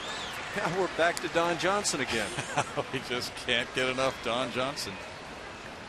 It's 2 balls and 2 strikes. You know you can never get enough Don Johnson. Mark Bailey, where are you right now? Fouled away. Do we have any witty sayings from the skipper today, Joe Madden? They've been appearing in the Tampa Bay notes the last few days.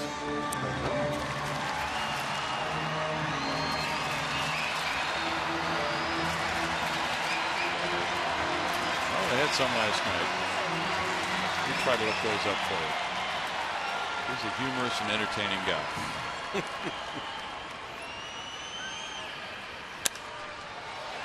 In the air and foul again. Ronnie Cedeno stays alive. Cedeno came in as a pinch hitter in the 7th inning when the lefty Torres was on the mound because lefty hitting Mark Krause had started. Krause went 0 for 2. So the remaining pinch hitters available to Bo Porter are switch hitting Carlos Corcoran and Matt Dominguez. But they don't care about that. They got a baseball. A little nap time. And the sliders tap foul. That was contentedness. Yes, it was. The picture of contentedness.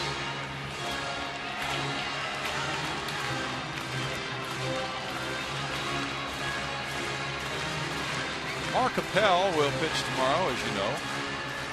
And manager Ed Romero of the Tri-City Club in New York says he probably will throw 30 pitches and make another start in 5 days. That's strike 3, and it's out number 1.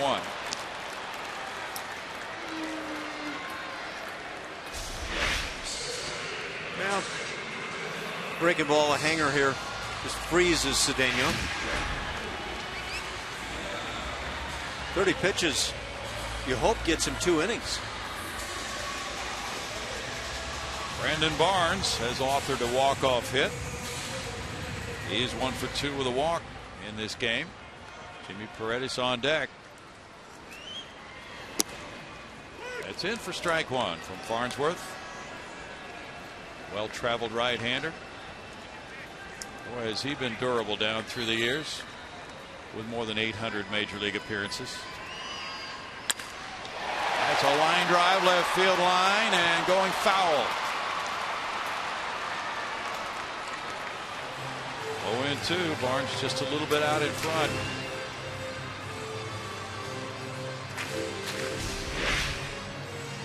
Brandon trying to come up with a big knock here. Misses by a little over a couple of feet. Just about to say to you, Brownie, you have another big call in you. Yeah. And you have a bunch for the road trip, right? I'm saving up. I've been saving up for the last few weeks. And now you get to blow it out. Don't know if that's a yes or a no, but 1 and 2. Well, you know your buddy Jeff Blum will have all those ad libs saved up from the last what is it, 3 weeks he's been off. He's got a big bag that's loaded.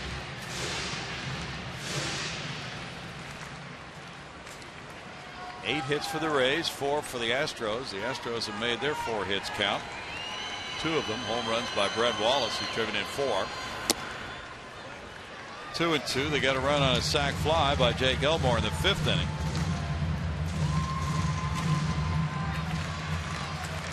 There have been 6 Rays walks in the game. Even Steven now in the 9th. Rays are 20 and 22 on the road. Way outside, and it's a full count now on Barnes. If Barnes gets on, there's a pretty good chance he's going. How long's it been that Farnsworth has been tossing up this near 100-mile-an-hour type stuff? It's been a long time. He came into the big leagues in 2000, or 99 rather. There's ball 4, and now Barnes has taken his 2nd walk. He's on base for the 3rd straight time. Joe Madden's big right-hander listed at 6'4", as a base runner, and he has Jimmy Paredes batting. Jimmy is 0 for 2 with a walk. Well, that 3-run 8th inning for the Astros started with a measly walk. Turn that trick again.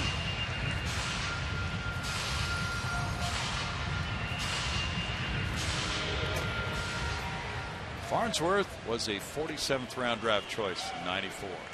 That's hard to believe, isn't it? The guy with this arm, that body size. Yeah. Only had to go over the top of Barnes to take that pickoff throw. Boy, he has been durable consistently, over 70 appearances in several seasons. A whole lot of somebody's missed something there. Well, he almost threw that one into the right field corner. He bounced it. Maybe that was the deal. Poor pickoff move. The Rays may want to put a halt to that idea. Let's see. Only with a good glove hand saved him a throwing error. And that could have been critical, a mistake at that point, allowing Barnes to get to at least second and maybe third.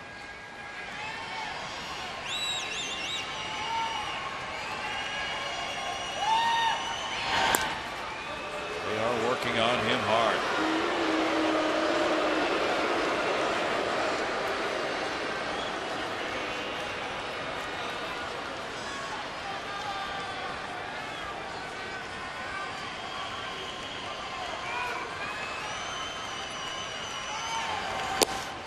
That is ball one. When is Dwight Howard coming down from the mountain? Tomorrow? Talking about the mountains just south of Dallas? Yeah. You guys were talking about earlier? Yeah. I don't know. Is he actually going to have a coming out party and well, notify people what he intends to do? That was the word we were getting earlier today. Several of the experts thought that Houston was the best choice for Dwight Howard. Is that the most recent assessment? Yeah, but they don't know what he thinks. Well, I don't think that matters, does it?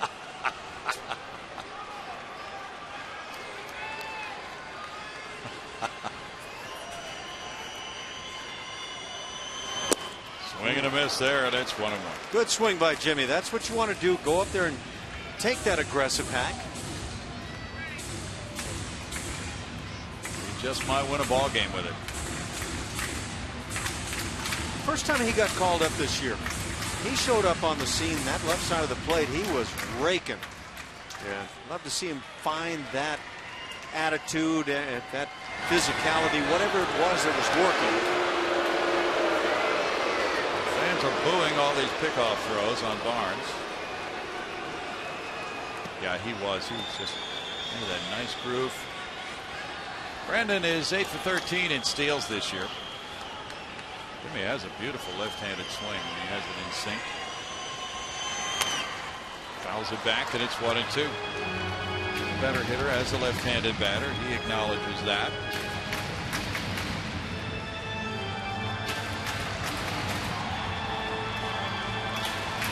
Certainly hit well again this season at AAA. Very pleasant young man. You'd love to see his tools come together at some point because he does have tools. He hit .340 in 153 at-bats for the Red Hawks. And 5 homers. There have been 22 runs. How many throws is that over the first now? About 10? There's no limit. Farnsworth maybe acknowledging to himself, it's just not totally loose yet. Oh, okay. It's the only way you can get your warm-up tosses in. Barnes is going. No throw to second base. He steals it standing up. And pitch was ball 2, and the count's 2-2 as Barnes gets his second steal of the game and 9th of the year. Farnsworth tried to be quick to the plate too. Yeah. And I'm wondering, we talked about all the stolen bases against the Rays this year. If this is a part of what it's all about, Lobaton is not even coming out trying to make a throw here.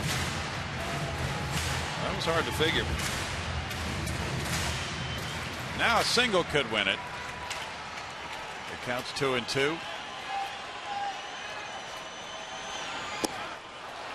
And a strikeout takes care of out number 2 for Farnsworth. Now Lobaton goes out to talk with Elmore coming up. Elmore has walked twice. He's hit a sac fly.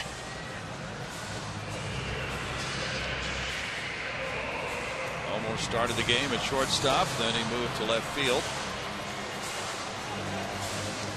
And that's been the case in a few games for him, and he had worked on playing the outfield at AAA Oklahoma City in case the Astros needed him to do exactly what he's doing today. And for a big knock. Elmore takes strike one.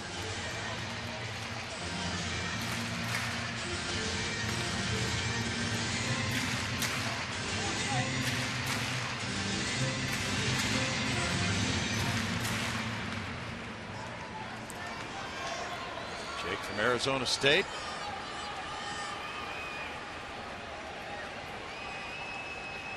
Drafted by Arizona.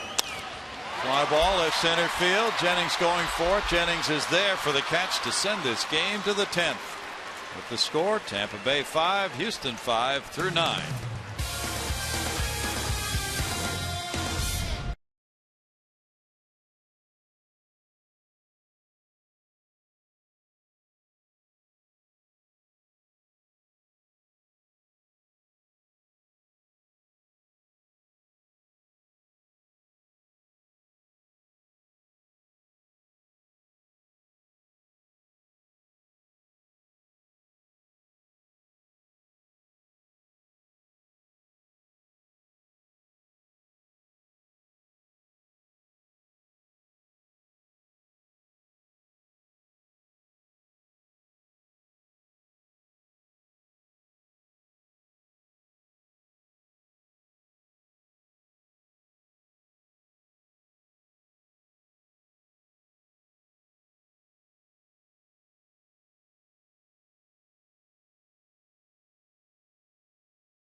Extra innings are presented by Jack Link's Beef Jerky all season long. Jack Link's Beef Jerky. Feed your wild side.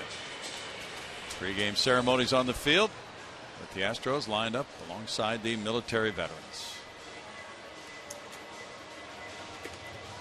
It's a 5-5 ball game. We go to the 10th inning. And in extra innings, the Rays are 3-5. The Astros are 3-1.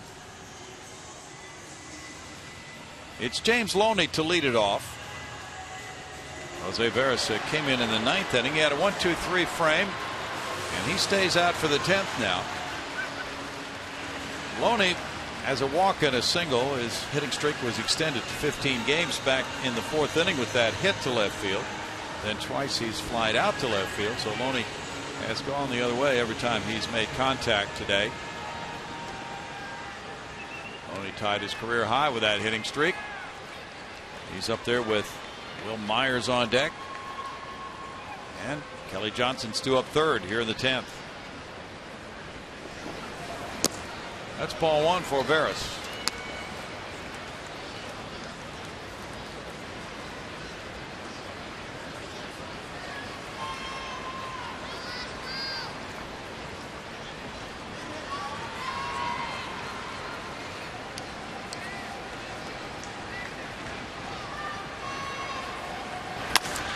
A shot off Veras. It goes out to Altuve. Altuve throws to first, and he gets Loney. And shaking his right hand, Jose Veras. Now he drops his glove. He bends over. He's in some pain. After deflecting that hot shot to Altuve, he appears to be hurting. Certainly saved himself a base hit to start the inning, but was it worth it? Boy, that pitcher can get in some tough poses to be able to handle these line shots. That could have only gotten just right on some fingertips the way that looked. It looked that way. Maybe that left leg as well, but it's the hand that he's been wringing out. Yeah, it looked like the leg was the real deflection. Yep. He's trying to grip the ball. I'm going to guess it it hit the fingers, maybe fingertips going by. Left leg appears to be fine, but it looked like he took quite a shot there. Well, last night, Bud Norris got a sharply hit ball right back by his head on through the middle. Watch this line drive. And clearly above that left knee. He took that one, but fingers on the right hand got abused. Meanwhile, Loney really scalded that ball, but that's out number one. It's 4 straight retired by Vera. Still looking at his right hand. Assistant athletic trainer Rex Jones is out there and patting him on the arm. And he's going to walk off the field. So the Astros will have as much time as the relief pitcher needs, whoever they decide to bring in for Jose Veras.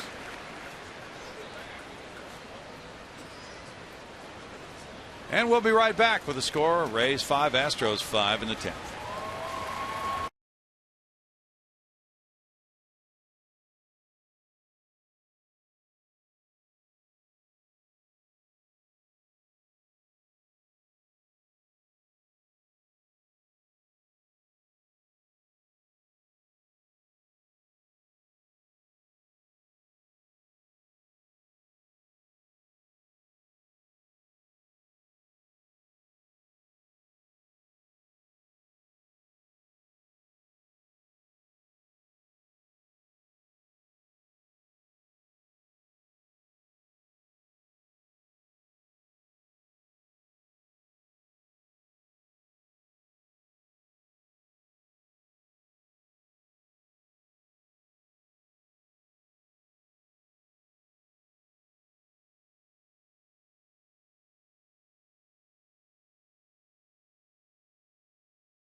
And click on In-Game Live to enhance your Astros in-game experience on your computer, smartphone, or tablet. Get in-depth stats and join the social buzz. In-Game Live only at csnhouston.com. Brownie. Thanks, Julia. Well, they're into it. It's a 5-5 game, and Josh Fields has come out of the bullpen. He'll be pitcher number 5 for the Astros. He comes in for the injured Jose Veras. In 13 games, he has no wins or losses. His ERA is 4.50. Yeah, those are intriguing numbers with the left-hand hitters taking the brunt of the effort put out by Shields, hitting just 154. The lefties, the righties, 242. This is one of those learning times for Josh Fields. Extra innings, tie ball game. He pitched night before last, Tuesday night, gave up 1 run in 1 2/3 innings. Gave up a homer to Desmond Jennings. He's allowed home runs in 3 of his last 4 outings. But he pitched well in the 4-3 win over St. Louis last week. And now he'll be getting ready to face Will Myers, a right-handed hitting outfielder, who's 1 for 4. But Fields, because of the injury to Veras, will get as many warm-ups as he needs to be ready. And it appears that he has already reached that number. Now we're getting some Twitter information that Mark Appel likely will make a second start for short season Tri-City. That will be July 10th at Mahoning Valley.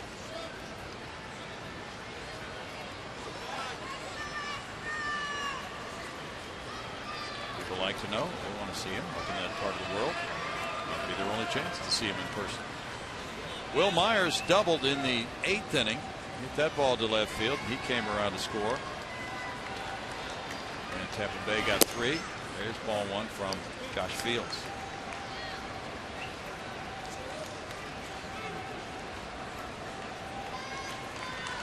Never been to Mahoning Valley, Ash? Wouldn't even know which direction to start the car in to get there. Well, if you have one of those cars that will automatically take you there, it's no problem. Saving up. Ball one strike. They'll be, you know, they're coming. Punch in your coordinates. Yeah. Beam me up, Scotty.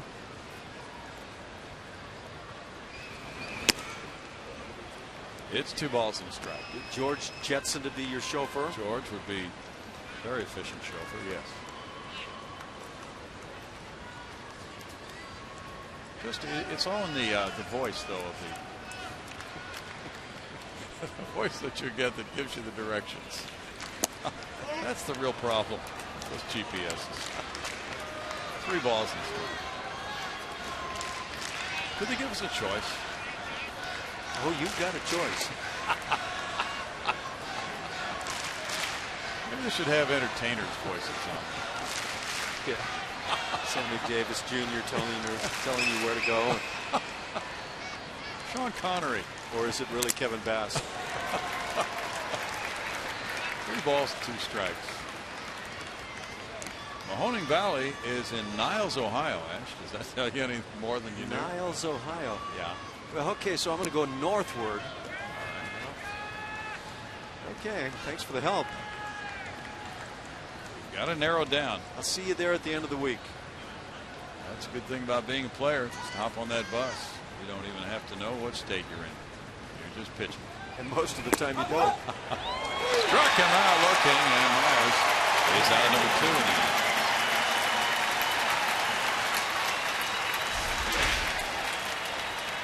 Right over the top. Good heater. Bottom of the knees.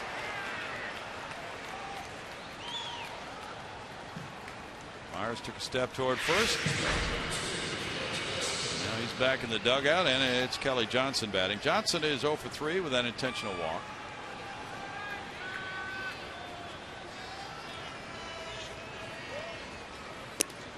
In tight for ball 1. Fields a Rule 5 pick. And he was hurt for a couple of months with a forearm strain, and now back into the regular mix. And he was out from his last appearance with the Astros April 3rd, and then his first one back was June 3rd. High, and it goes out to right field. Jimmy Paredes is moving in for it. That ends the top of the 10th. We go to the bottom half, and the Astros have the top of the order due up. Altuve, Wallace with 2 homers, and Castro in a 5-5 game.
Rays 5, Astros 5 in the middle of the 10th inning. Pitcher number 5 comes in for the Rays.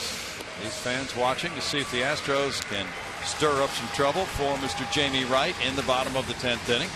In 38 games, he's 1-1 with a 2.95 ERA. We've seen Jamie Wright in the series, and not overly sharp, but coming in, the numbers very good. 2.95 that ERA, striking out even at his tender age, still just under a man an inning. 204 that opponent's batting average against. Well, he faced two batters Tuesday night. Allowed a hit, and he hit a batter, but was not charged with a run. And last night he worked one inning, gave up one hit, no runs. He came in the 8th inning of the Tampa Bay 4-1 loss, gave up an infield hit to Ronnie Cedeno. Now here's Jose Altuve. Altuve singled in the 8th after the walk to Elmore leading off, and they both rode home on the 3-run homer by Brett Wallace, who's on deck. Wallace has 2 homers and 4 runs batted in this game. Altuve 1 for 4 with a run scored. And that is out of play, strike 1. Kyle Farnsworth went 1 2/3 innings. He allowed no hits, no runs, had 1 walk, struck out 2. Wright has made 14 straight scoreless appearances, covering 12 2/3 innings since June 6th. Curveball misses, and it's 1-1. Wright leads the Rays bullpen in innings pitched with 39 2/3. He moved to the bullpen full time in 2008, and since then he's pitched more relief innings than anybody in the majors, almost 400. Upstairs to Altuve. It's a 2-1 count. He's an 18-year veteran with his 10th different major league team. Still looking for his first postseason, though. No active players gone longer without reaching the playoffs. And this is his 6th straight year. He made an opening day roster after going to camp as a non-roster invitee. Strike, and the count is even at 2-2.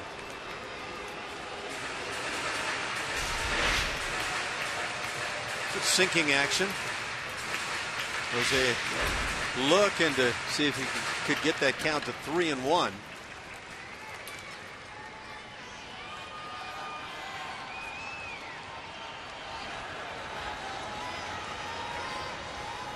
Altuve reaches out and taps it, backhanded by Wright. And Wright on the stretch by Loney gets him. Loney doing the splits there at first to catch that throw from Wright. Brett Wallace's day. And he's had a day. Solo shot in the 4th inning, Oppo. And then Brownie mentions that earlier home run, and he just turns and yanks one to right. Towering drive. Barely get out and bring everybody to their feet. The Astros right back even in this game. Now with Castro on deck, Wallace comes up 2 for 4.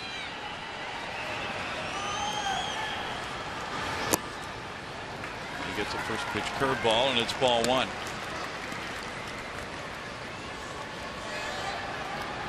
Wallace with the 4 RBIs in this game has a new major league high.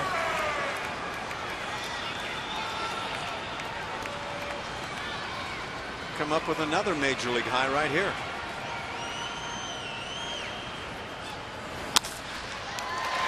Into center field. That's hit number 3 of the game for Wallace. He's aboard for Jason Castro.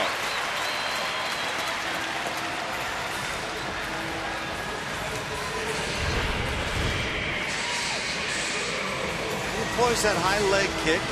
Tries to generate some pop.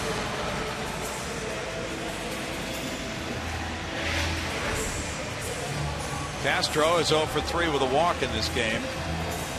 You're wondering about speed on the bench right about now. Matt Dominguez and Carlos Corporan, the only guys that Bo Porter can turn to other than pitchers.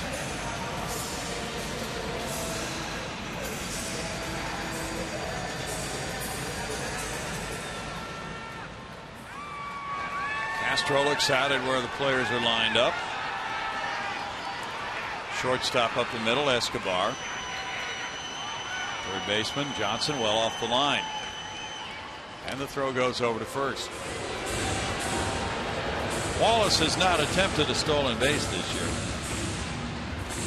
I was wondering if Jamie Wright had not taken a look at the stats.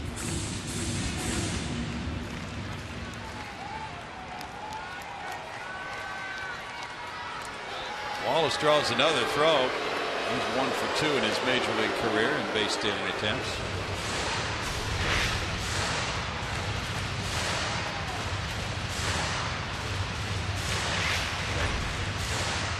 Chris Carter's on deck.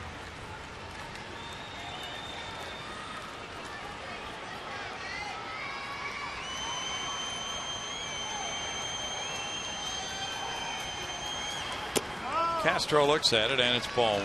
But the thought might be to put Wallace in motion, find a way to get him to third base on a hit by Castro.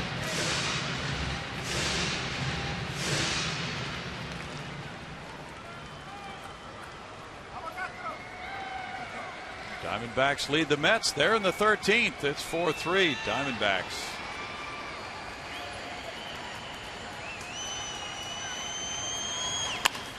Fouled away. It's 1-1. Intriguing NL West race this year.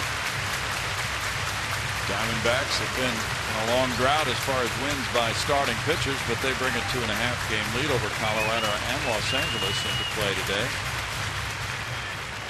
Pretty remarkable that the Dodgers have gotten that far back in already. Really is. They've won 4 in a row now, 9 of 10. And the Giants are in last place and probably still the favorite in that division, I would think, for a lot of people. Yeah. Get this, though, the Dodgers have gained on everybody in the last 10 games in their division. They've gone 9-1, while Arizona's been 2-8, Colorado 4-6, San Diego 2-8, and San Francisco 1-9. That's rare. 1-9, that's extremely rare when you're talking Giants baseball.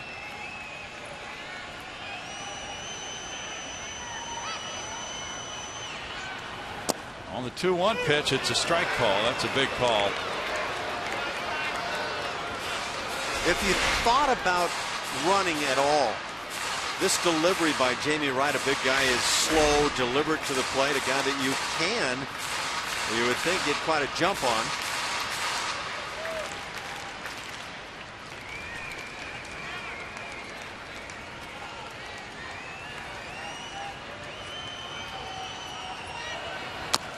Tap foul, still 2-2 to Castro.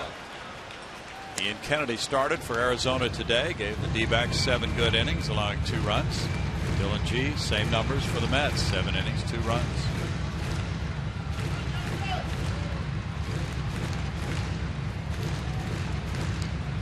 They're watching on the Houston bench as the Astros try to pull this one out in the 10th after trailing 5-2.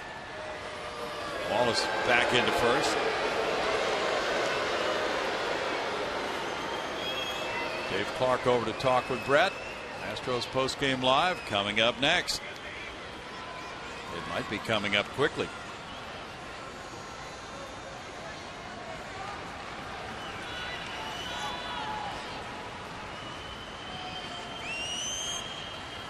Castro almost hit by that pitch. He was hit by the pitch. And now runners are at first and second with 1 out.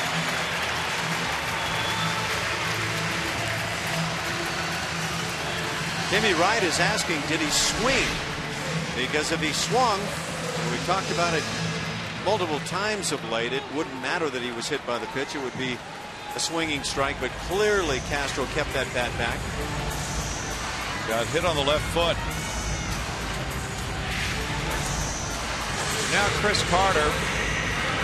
Carter's 0 for 3 with a walk after the game last night when Carter hit 2 homers and drove in 4 in an Astros 4-1 win. Joe Madden tweeted about how much power Carter had, how much improvement he had made in his game. Now Chris tries to strike a big blow again and take down the Rays. He's not gotten the ball out of the infield today. Strike to Carter. Oh, there's a first pitch fastball in a game-winning RBI scenario, and Carter's taking.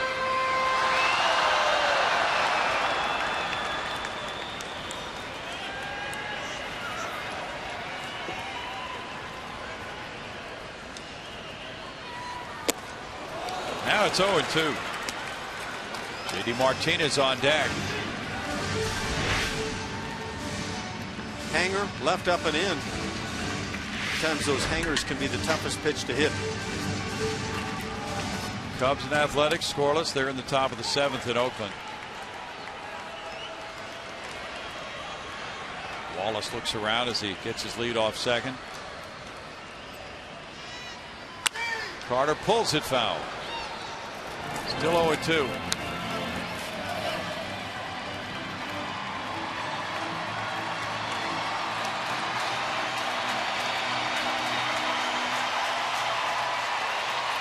The Nationals down the Brewers 8-5.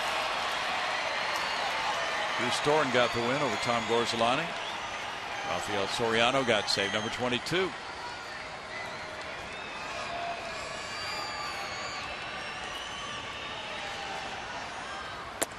Carter lays off, and it's 1-2 to Chris.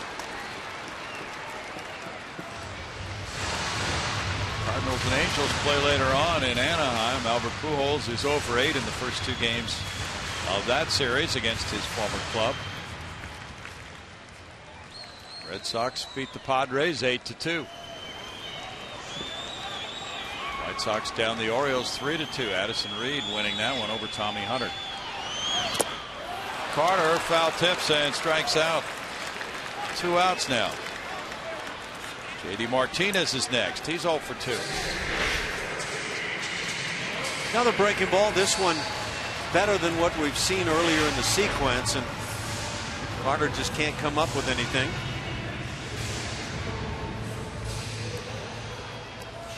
The Royals outslugged the Indians in Kansas City 10-7 on a grand slam with Lorenzo Cain delivering. Eric Hosmer and George Kottaras also hit home runs, giving Luke Hochevar the win. Holland got his 19th save. Ball 1 to J.D. Came off the bench to take over as the designated hitter from Carlos Pena, who was 0 for 2. Yankees down the Twins at Target Field 9-5. David Phelps the winner, beating Kyle Gibson. Justin Morneau hit 2 homers. Fly ball deep right field toward the line into the corner. That ball is going to be foul. Instead of a game winner, it's a foul ball by J.D. Martinez.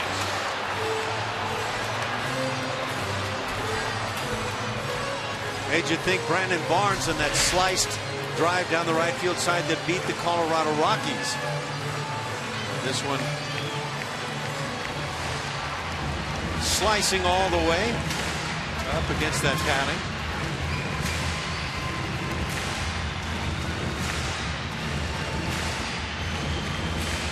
And that's a great reaction in the dugout.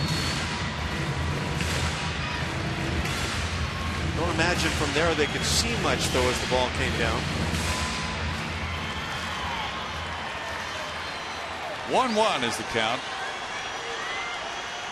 Cedeno on deck.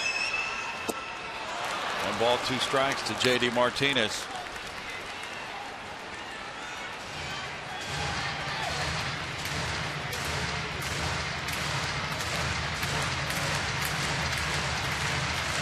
Jamie Wright is pitcher number 5. Chris Archer started. He went 6. Jordan Lyles started for Houston. He went 6 2/3.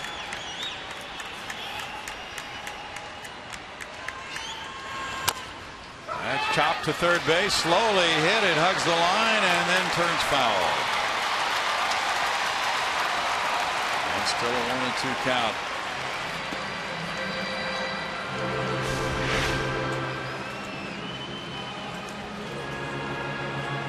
Time to dig right about there.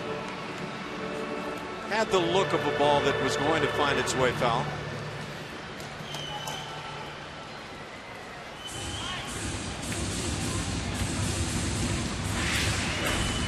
Amy Wright from Oklahoma City hits the ball again. 1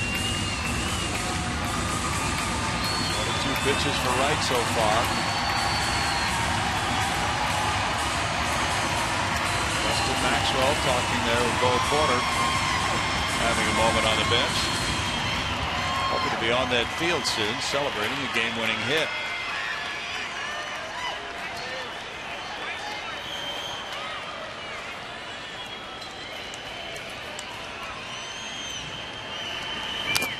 And a foul ball.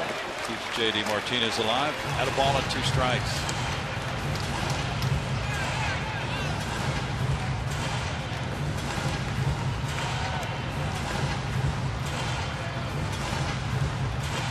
Jamie Wright, more than 630 games under his belt in the majors. A starter for 246 of those. 91 wins, 125 losses. That's strike 3 call, and that ends the 10th inning. For Houston, no runs, a hit, 2 men stranded. We move to the 11th. Rays 5, Astros 5.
Jack Link's beef jerky. Feed your wild side.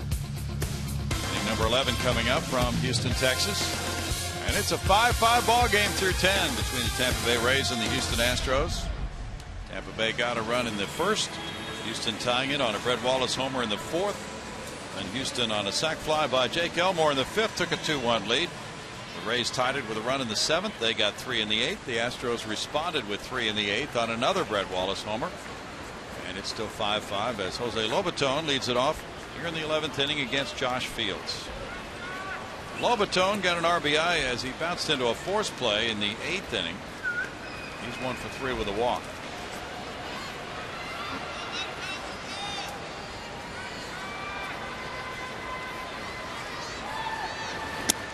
Here's ball 1. We were talking earlier, Ash, about some of the words that Joe Madden has been tossing around with the media. Found their notes from last night, and here they are, the Joe-cabulary. Actual words recently used by manager Joe Madden. Ground ball goes foul. I need to hear this. Joe-cabulary. Clinician, noun, one who puts on a clinic. On plate blocking skills displayed Monday night, Jason Castro and Jose Lobaton were clinicians behind the plate. Preppyism, noun, lifestyle associated with the preppy style of dress. Which is what the Rays, I think, are employing on this road trip. Okay, that's it. Preppyism.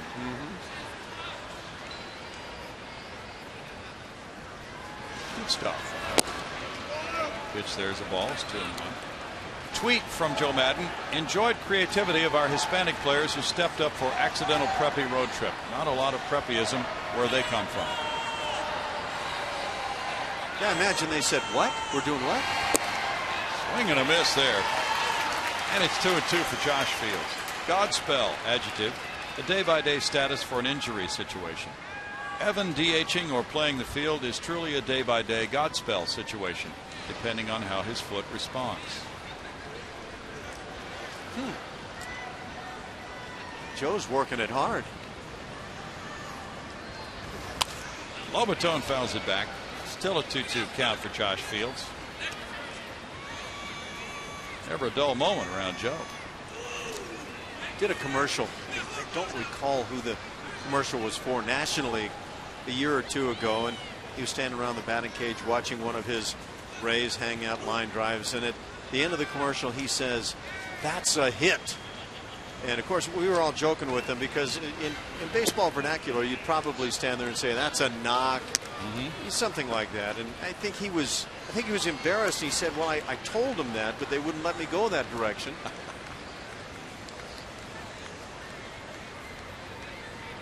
He's an interesting guy. He is.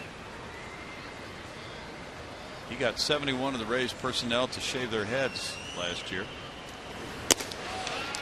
That's a leadoff walk, and Lobaton is aboard. Rays personnel, I assume that means big league, extending into front office and that sort of thing. Players, coaches, and front office staff, including the principal owner, Stuart Sternberg, shaved their heads March 15, 2012 as part of a fundraising campaign to benefit the Pediatric Cancer Foundation. Very nice. Yunel Escobar is the batter. The number 9 hitter has a couple of hits and 2 runs batted in. He had the 2-run double up on Towles Hill in the 8th inning. Now Bo Porter comes out. What do you talk about here? Of course, everybody thinks you say, "Come on, you got to throw strikes," and a lot of times that's what you hear on the Hill. But it's in your lap right now, and here's what you're going to do if you see the bunt. We want you covering this base and all that sort of thing.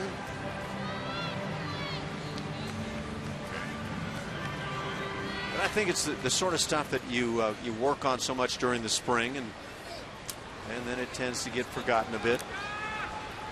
Is Escobar going to be called upon to bunt? Catcher running at first. Tough call there. Wallace is in tight at third base. He's going to creep in even further now on Escobar. Throw going over on Lobaton.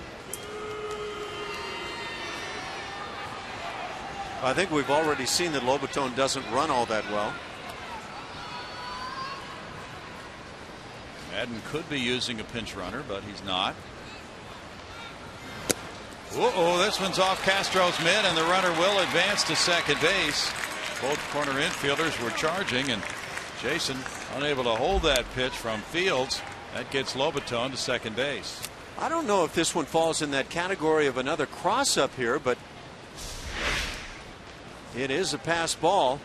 Boy, that just beat Jason up. The glove went above the ball. The ball appeared to hit right off that heel of the glove. Cost his wrist a little bit, and now pass ball, as you see, is the ruling.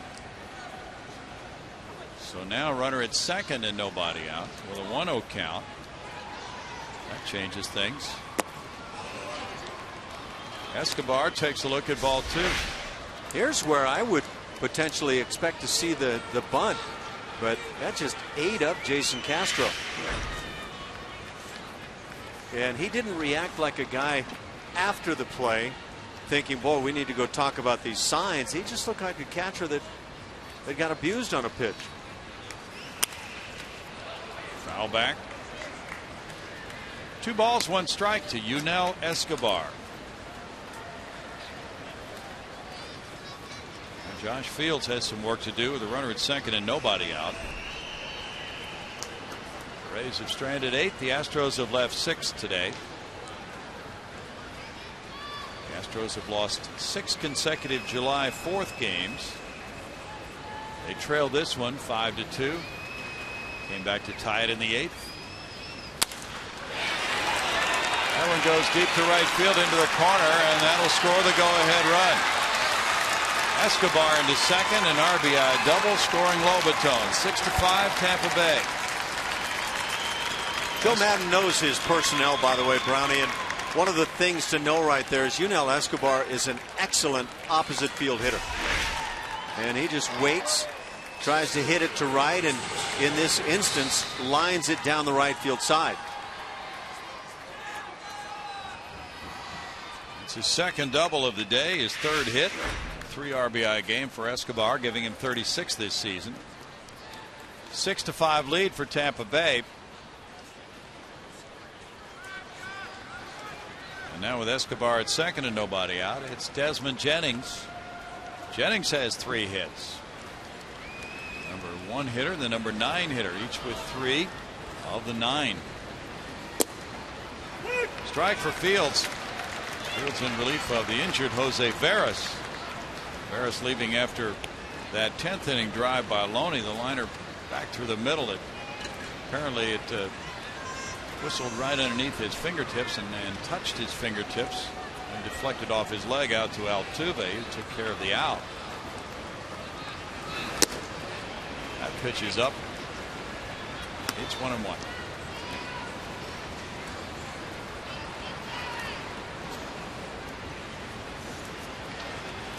Fields has not had a decision in his 13 major league appearances. Astros have Cedeno, Barnes, and Paredes due up in the bottom of the 11th.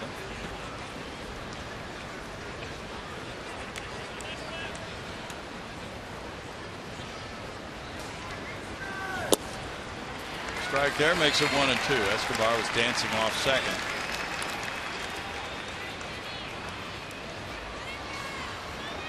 These two teams will be meeting again next weekend. A week from tomorrow night in St. Petersburg. First of all, 3 in Texas and 2 at St. Louis before they get to that series.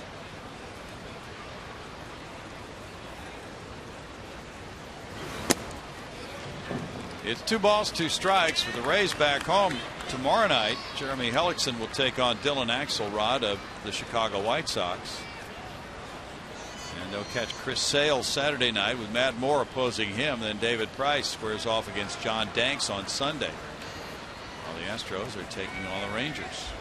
Lucas Harrell and Nick Tepish tomorrow night in Game 1 at Arlington.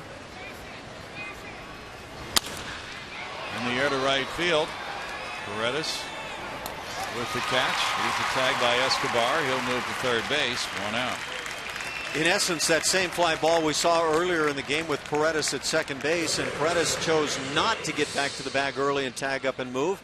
Very easy here for Escobar. And now Bo Porter comes out. He has action in his bullpen.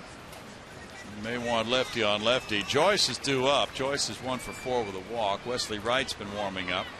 There's the tag by Escobar. And there will be a change here as Fields walks off the mound. And Wesley Wright is heading in. Matt Joyce due up next. We'll be back with that in just a moment.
Stay tuned for Postgame Live presented by MD Anderson, making cancer history. Well, these fans have watched a back and forth game. The Astros at 1 point led 2-1. Then it was 5-2 Rays. The Astros tied it. Now it's 6-5 Rays. Wesley Wright comes in with a man on. And that runner's at third, so the infield is in with one out as he comes in with an 0-2 record and a 4.20 ERA. 39th appearance. And Wesley Wright done a nice job not walking people this year, but time now to come on in and get the pinch hitter. Sean Rodriguez heading for Matt Joyce to give Joe Madden a right-handed batter. 258 for Rodriguez, 2 homers. He's driven in 14. Bounces back by the mound. Play is made by Cedeno at shortstop, and the runner holds at third on out number 2. A right on one pitch gets Rodriguez. Now Zobrist. Wonder if Bo Porter felt that Wesley Wright was the more likely candidate, along with Fields, to get that ground ball. Well, that's quite possible. Had to anticipate that a right-hand batter would come to the plate. You know that. Ben Zobrist is 0 for 5 in this game. Strike one for Wesley.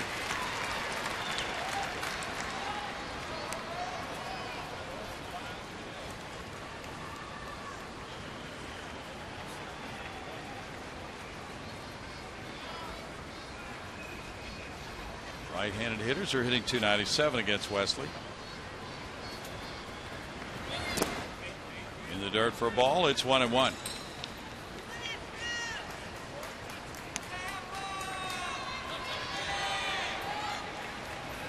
Wesley worked an inning and a third Monday night. He did not give up a hit, struck out 3. 6 of his last 7 outings have been scoreless. He's in the top 11 in appearances in the American League, with 38 coming into this game. It's 1-2 for Wesley.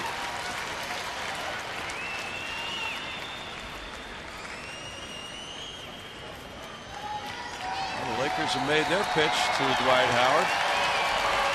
His decision expected soon. Kobe Bryant and others have talked with him.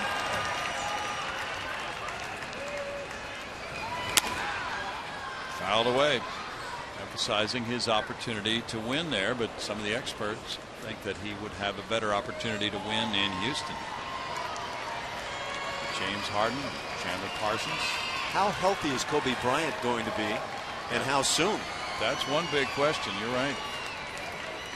And how much longer can he be productive when he is healthy?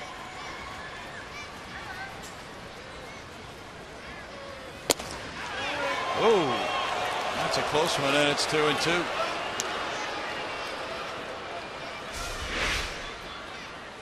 Trying to spot this inside edge, put it right where your catcher wants it. Can't get the call.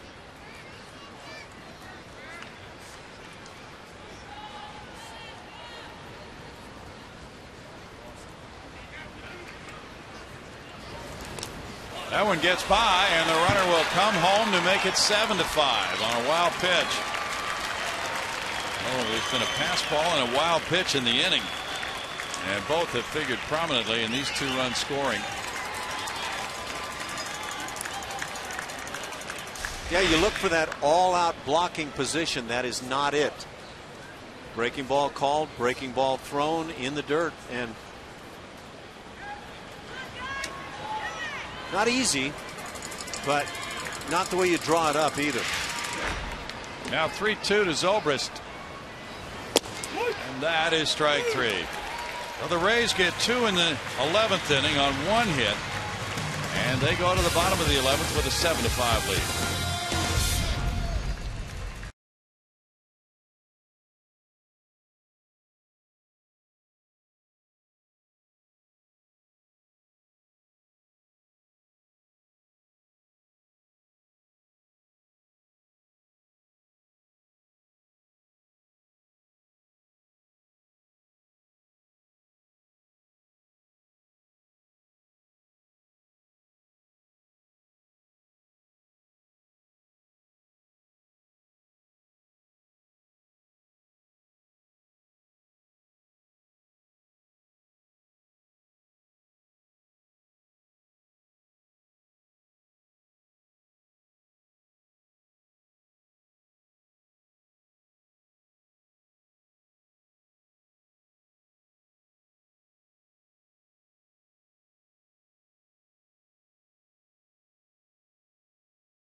trying to make it 3 wins in a 4-game series, and they brought in their closer, Fernando Rodney. They've also left in Sean Rodriguez, who pinch hit for Matt Joyce in the top of the 11th inning. He's the left fielder now.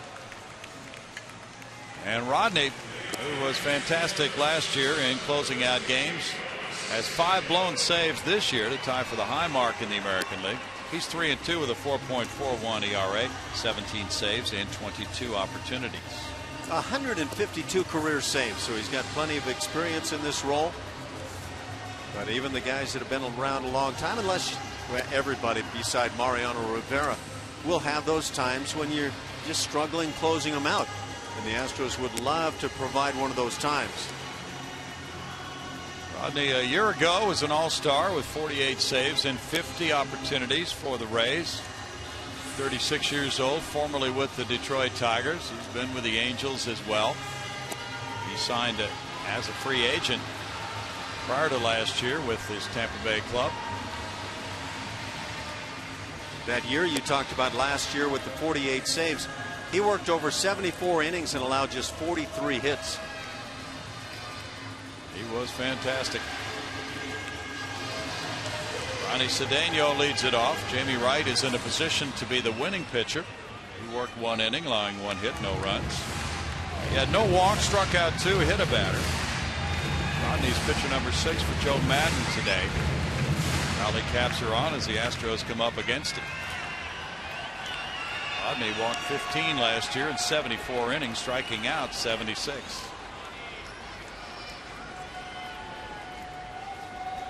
And attracted the attention of Miguel Cabrera over last weekend when the Tigers were in town at the Trop for throwing a pitch up and in. There's strike 1. Cedeno's 0 for 2.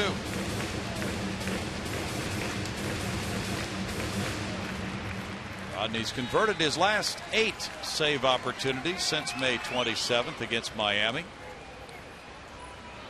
Picked up a win Saturday against Detroit. Worked 2 innings to get that one. It's 1-1. In this series, Tampa Bay Rays have hit very well with runners in scoring position. 14 for 42 at .333. The Astros 3 for 18.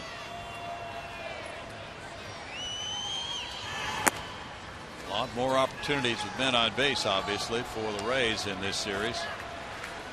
2-1 for Rodney. Josh Fields in 1 inning, allowed 1 hit and 2 runs, walking 1, fanning 1.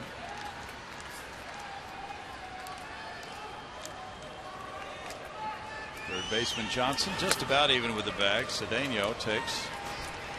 Now it's 3-1. Astros need a base runner to get the potential tying run to the plate. So anyway, Ronnie Cedeno can find to work his way on base will be certainly acceptable. Now with a 3-1 count, Johnson is backed up at third. Rodney's only walked 4 in his last 14 outings. Make it 5 now in the last 15. Leadoff walk to Cedeno.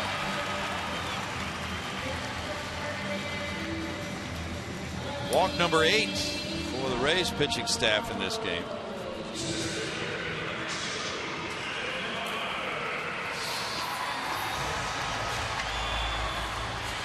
Brandon Barnes has 2 of those 8 walks. He also has a single. He's reached base 3 times in a row. A couple of stolen bases today for Brandon. Very good day for him.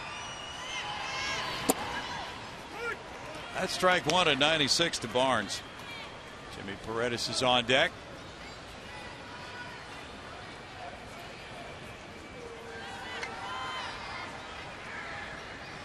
Derek Jeter saying he thinks that he is close to going out on a rehab assignment now. Foul back. No balls, 2 strikes. Well, they're now in the 14th at Citi Field. Diamondbacks 4, Mets 4. Neuenhuis hit his 2nd home run.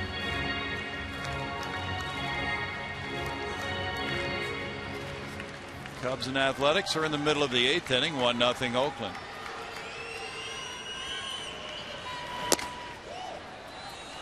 Check swing call. Goes the Astros way. 1-2 on Barnes. Dan Straley started for Oakland against the Chicago Cubs. He gave up 1 hit and no runs in 7 innings. Ryan Cook's in there now. Travis Wood started for the Cubs. 6 shutout for him. Outside to even the count at 2-2.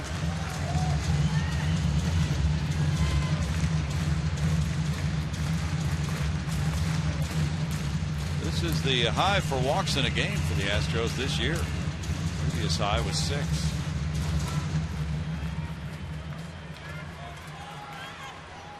Well, you hate to lose a game where you draw 8 walks. Foul over by Jimmy Paredes in the on-deck circle. Yeah, a lot of opportunities with those free base runners.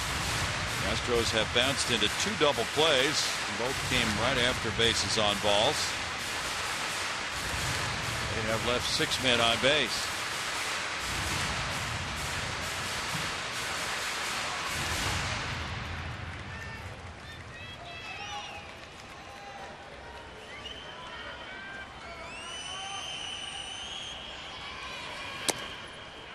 Now it's 3-2.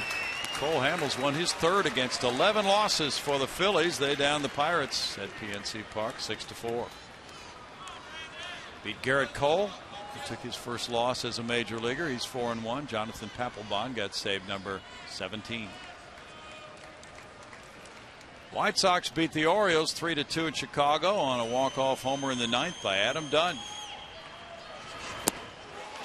Barnes is down on strikes. 1 out in the home 11th. Off speed out in front, Brandon Barnes. Oftentimes quite wise to try to get that first maybe heart of the plate fastball and see if you can drive it facing a guy like Rodney. Paredes is 0 for 3 with a walk. Bounces one, and it took a bad hop. There's Zobrist throwing to second. That ball really took a funny move off the grass. Zobrist was moving to his left. He had to stop, reach back the other way, and then he got it onto Escobar for a 4-6 play for out number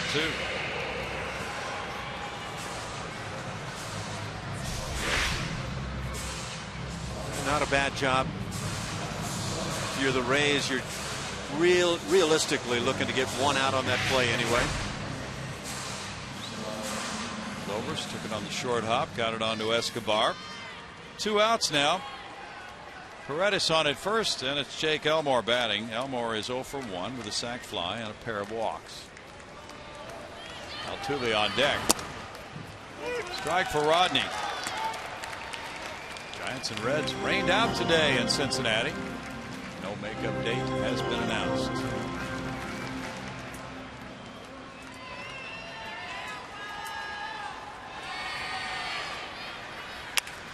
That's line and caught at third base by Johnson for the final out, giving the Rays 3 wins in this 4-game series. Rodney celebrating. Save number 18 for him. A win for Jamie Wright. And the Astros gamely fought this game to extra innings after tying it with 3 in the 8th on the Brett Wallace homer, his 2nd of the game. But in 11, it's the handshakes for the Tampa Bay side of the field, and the Rays win it 7-5 in 11.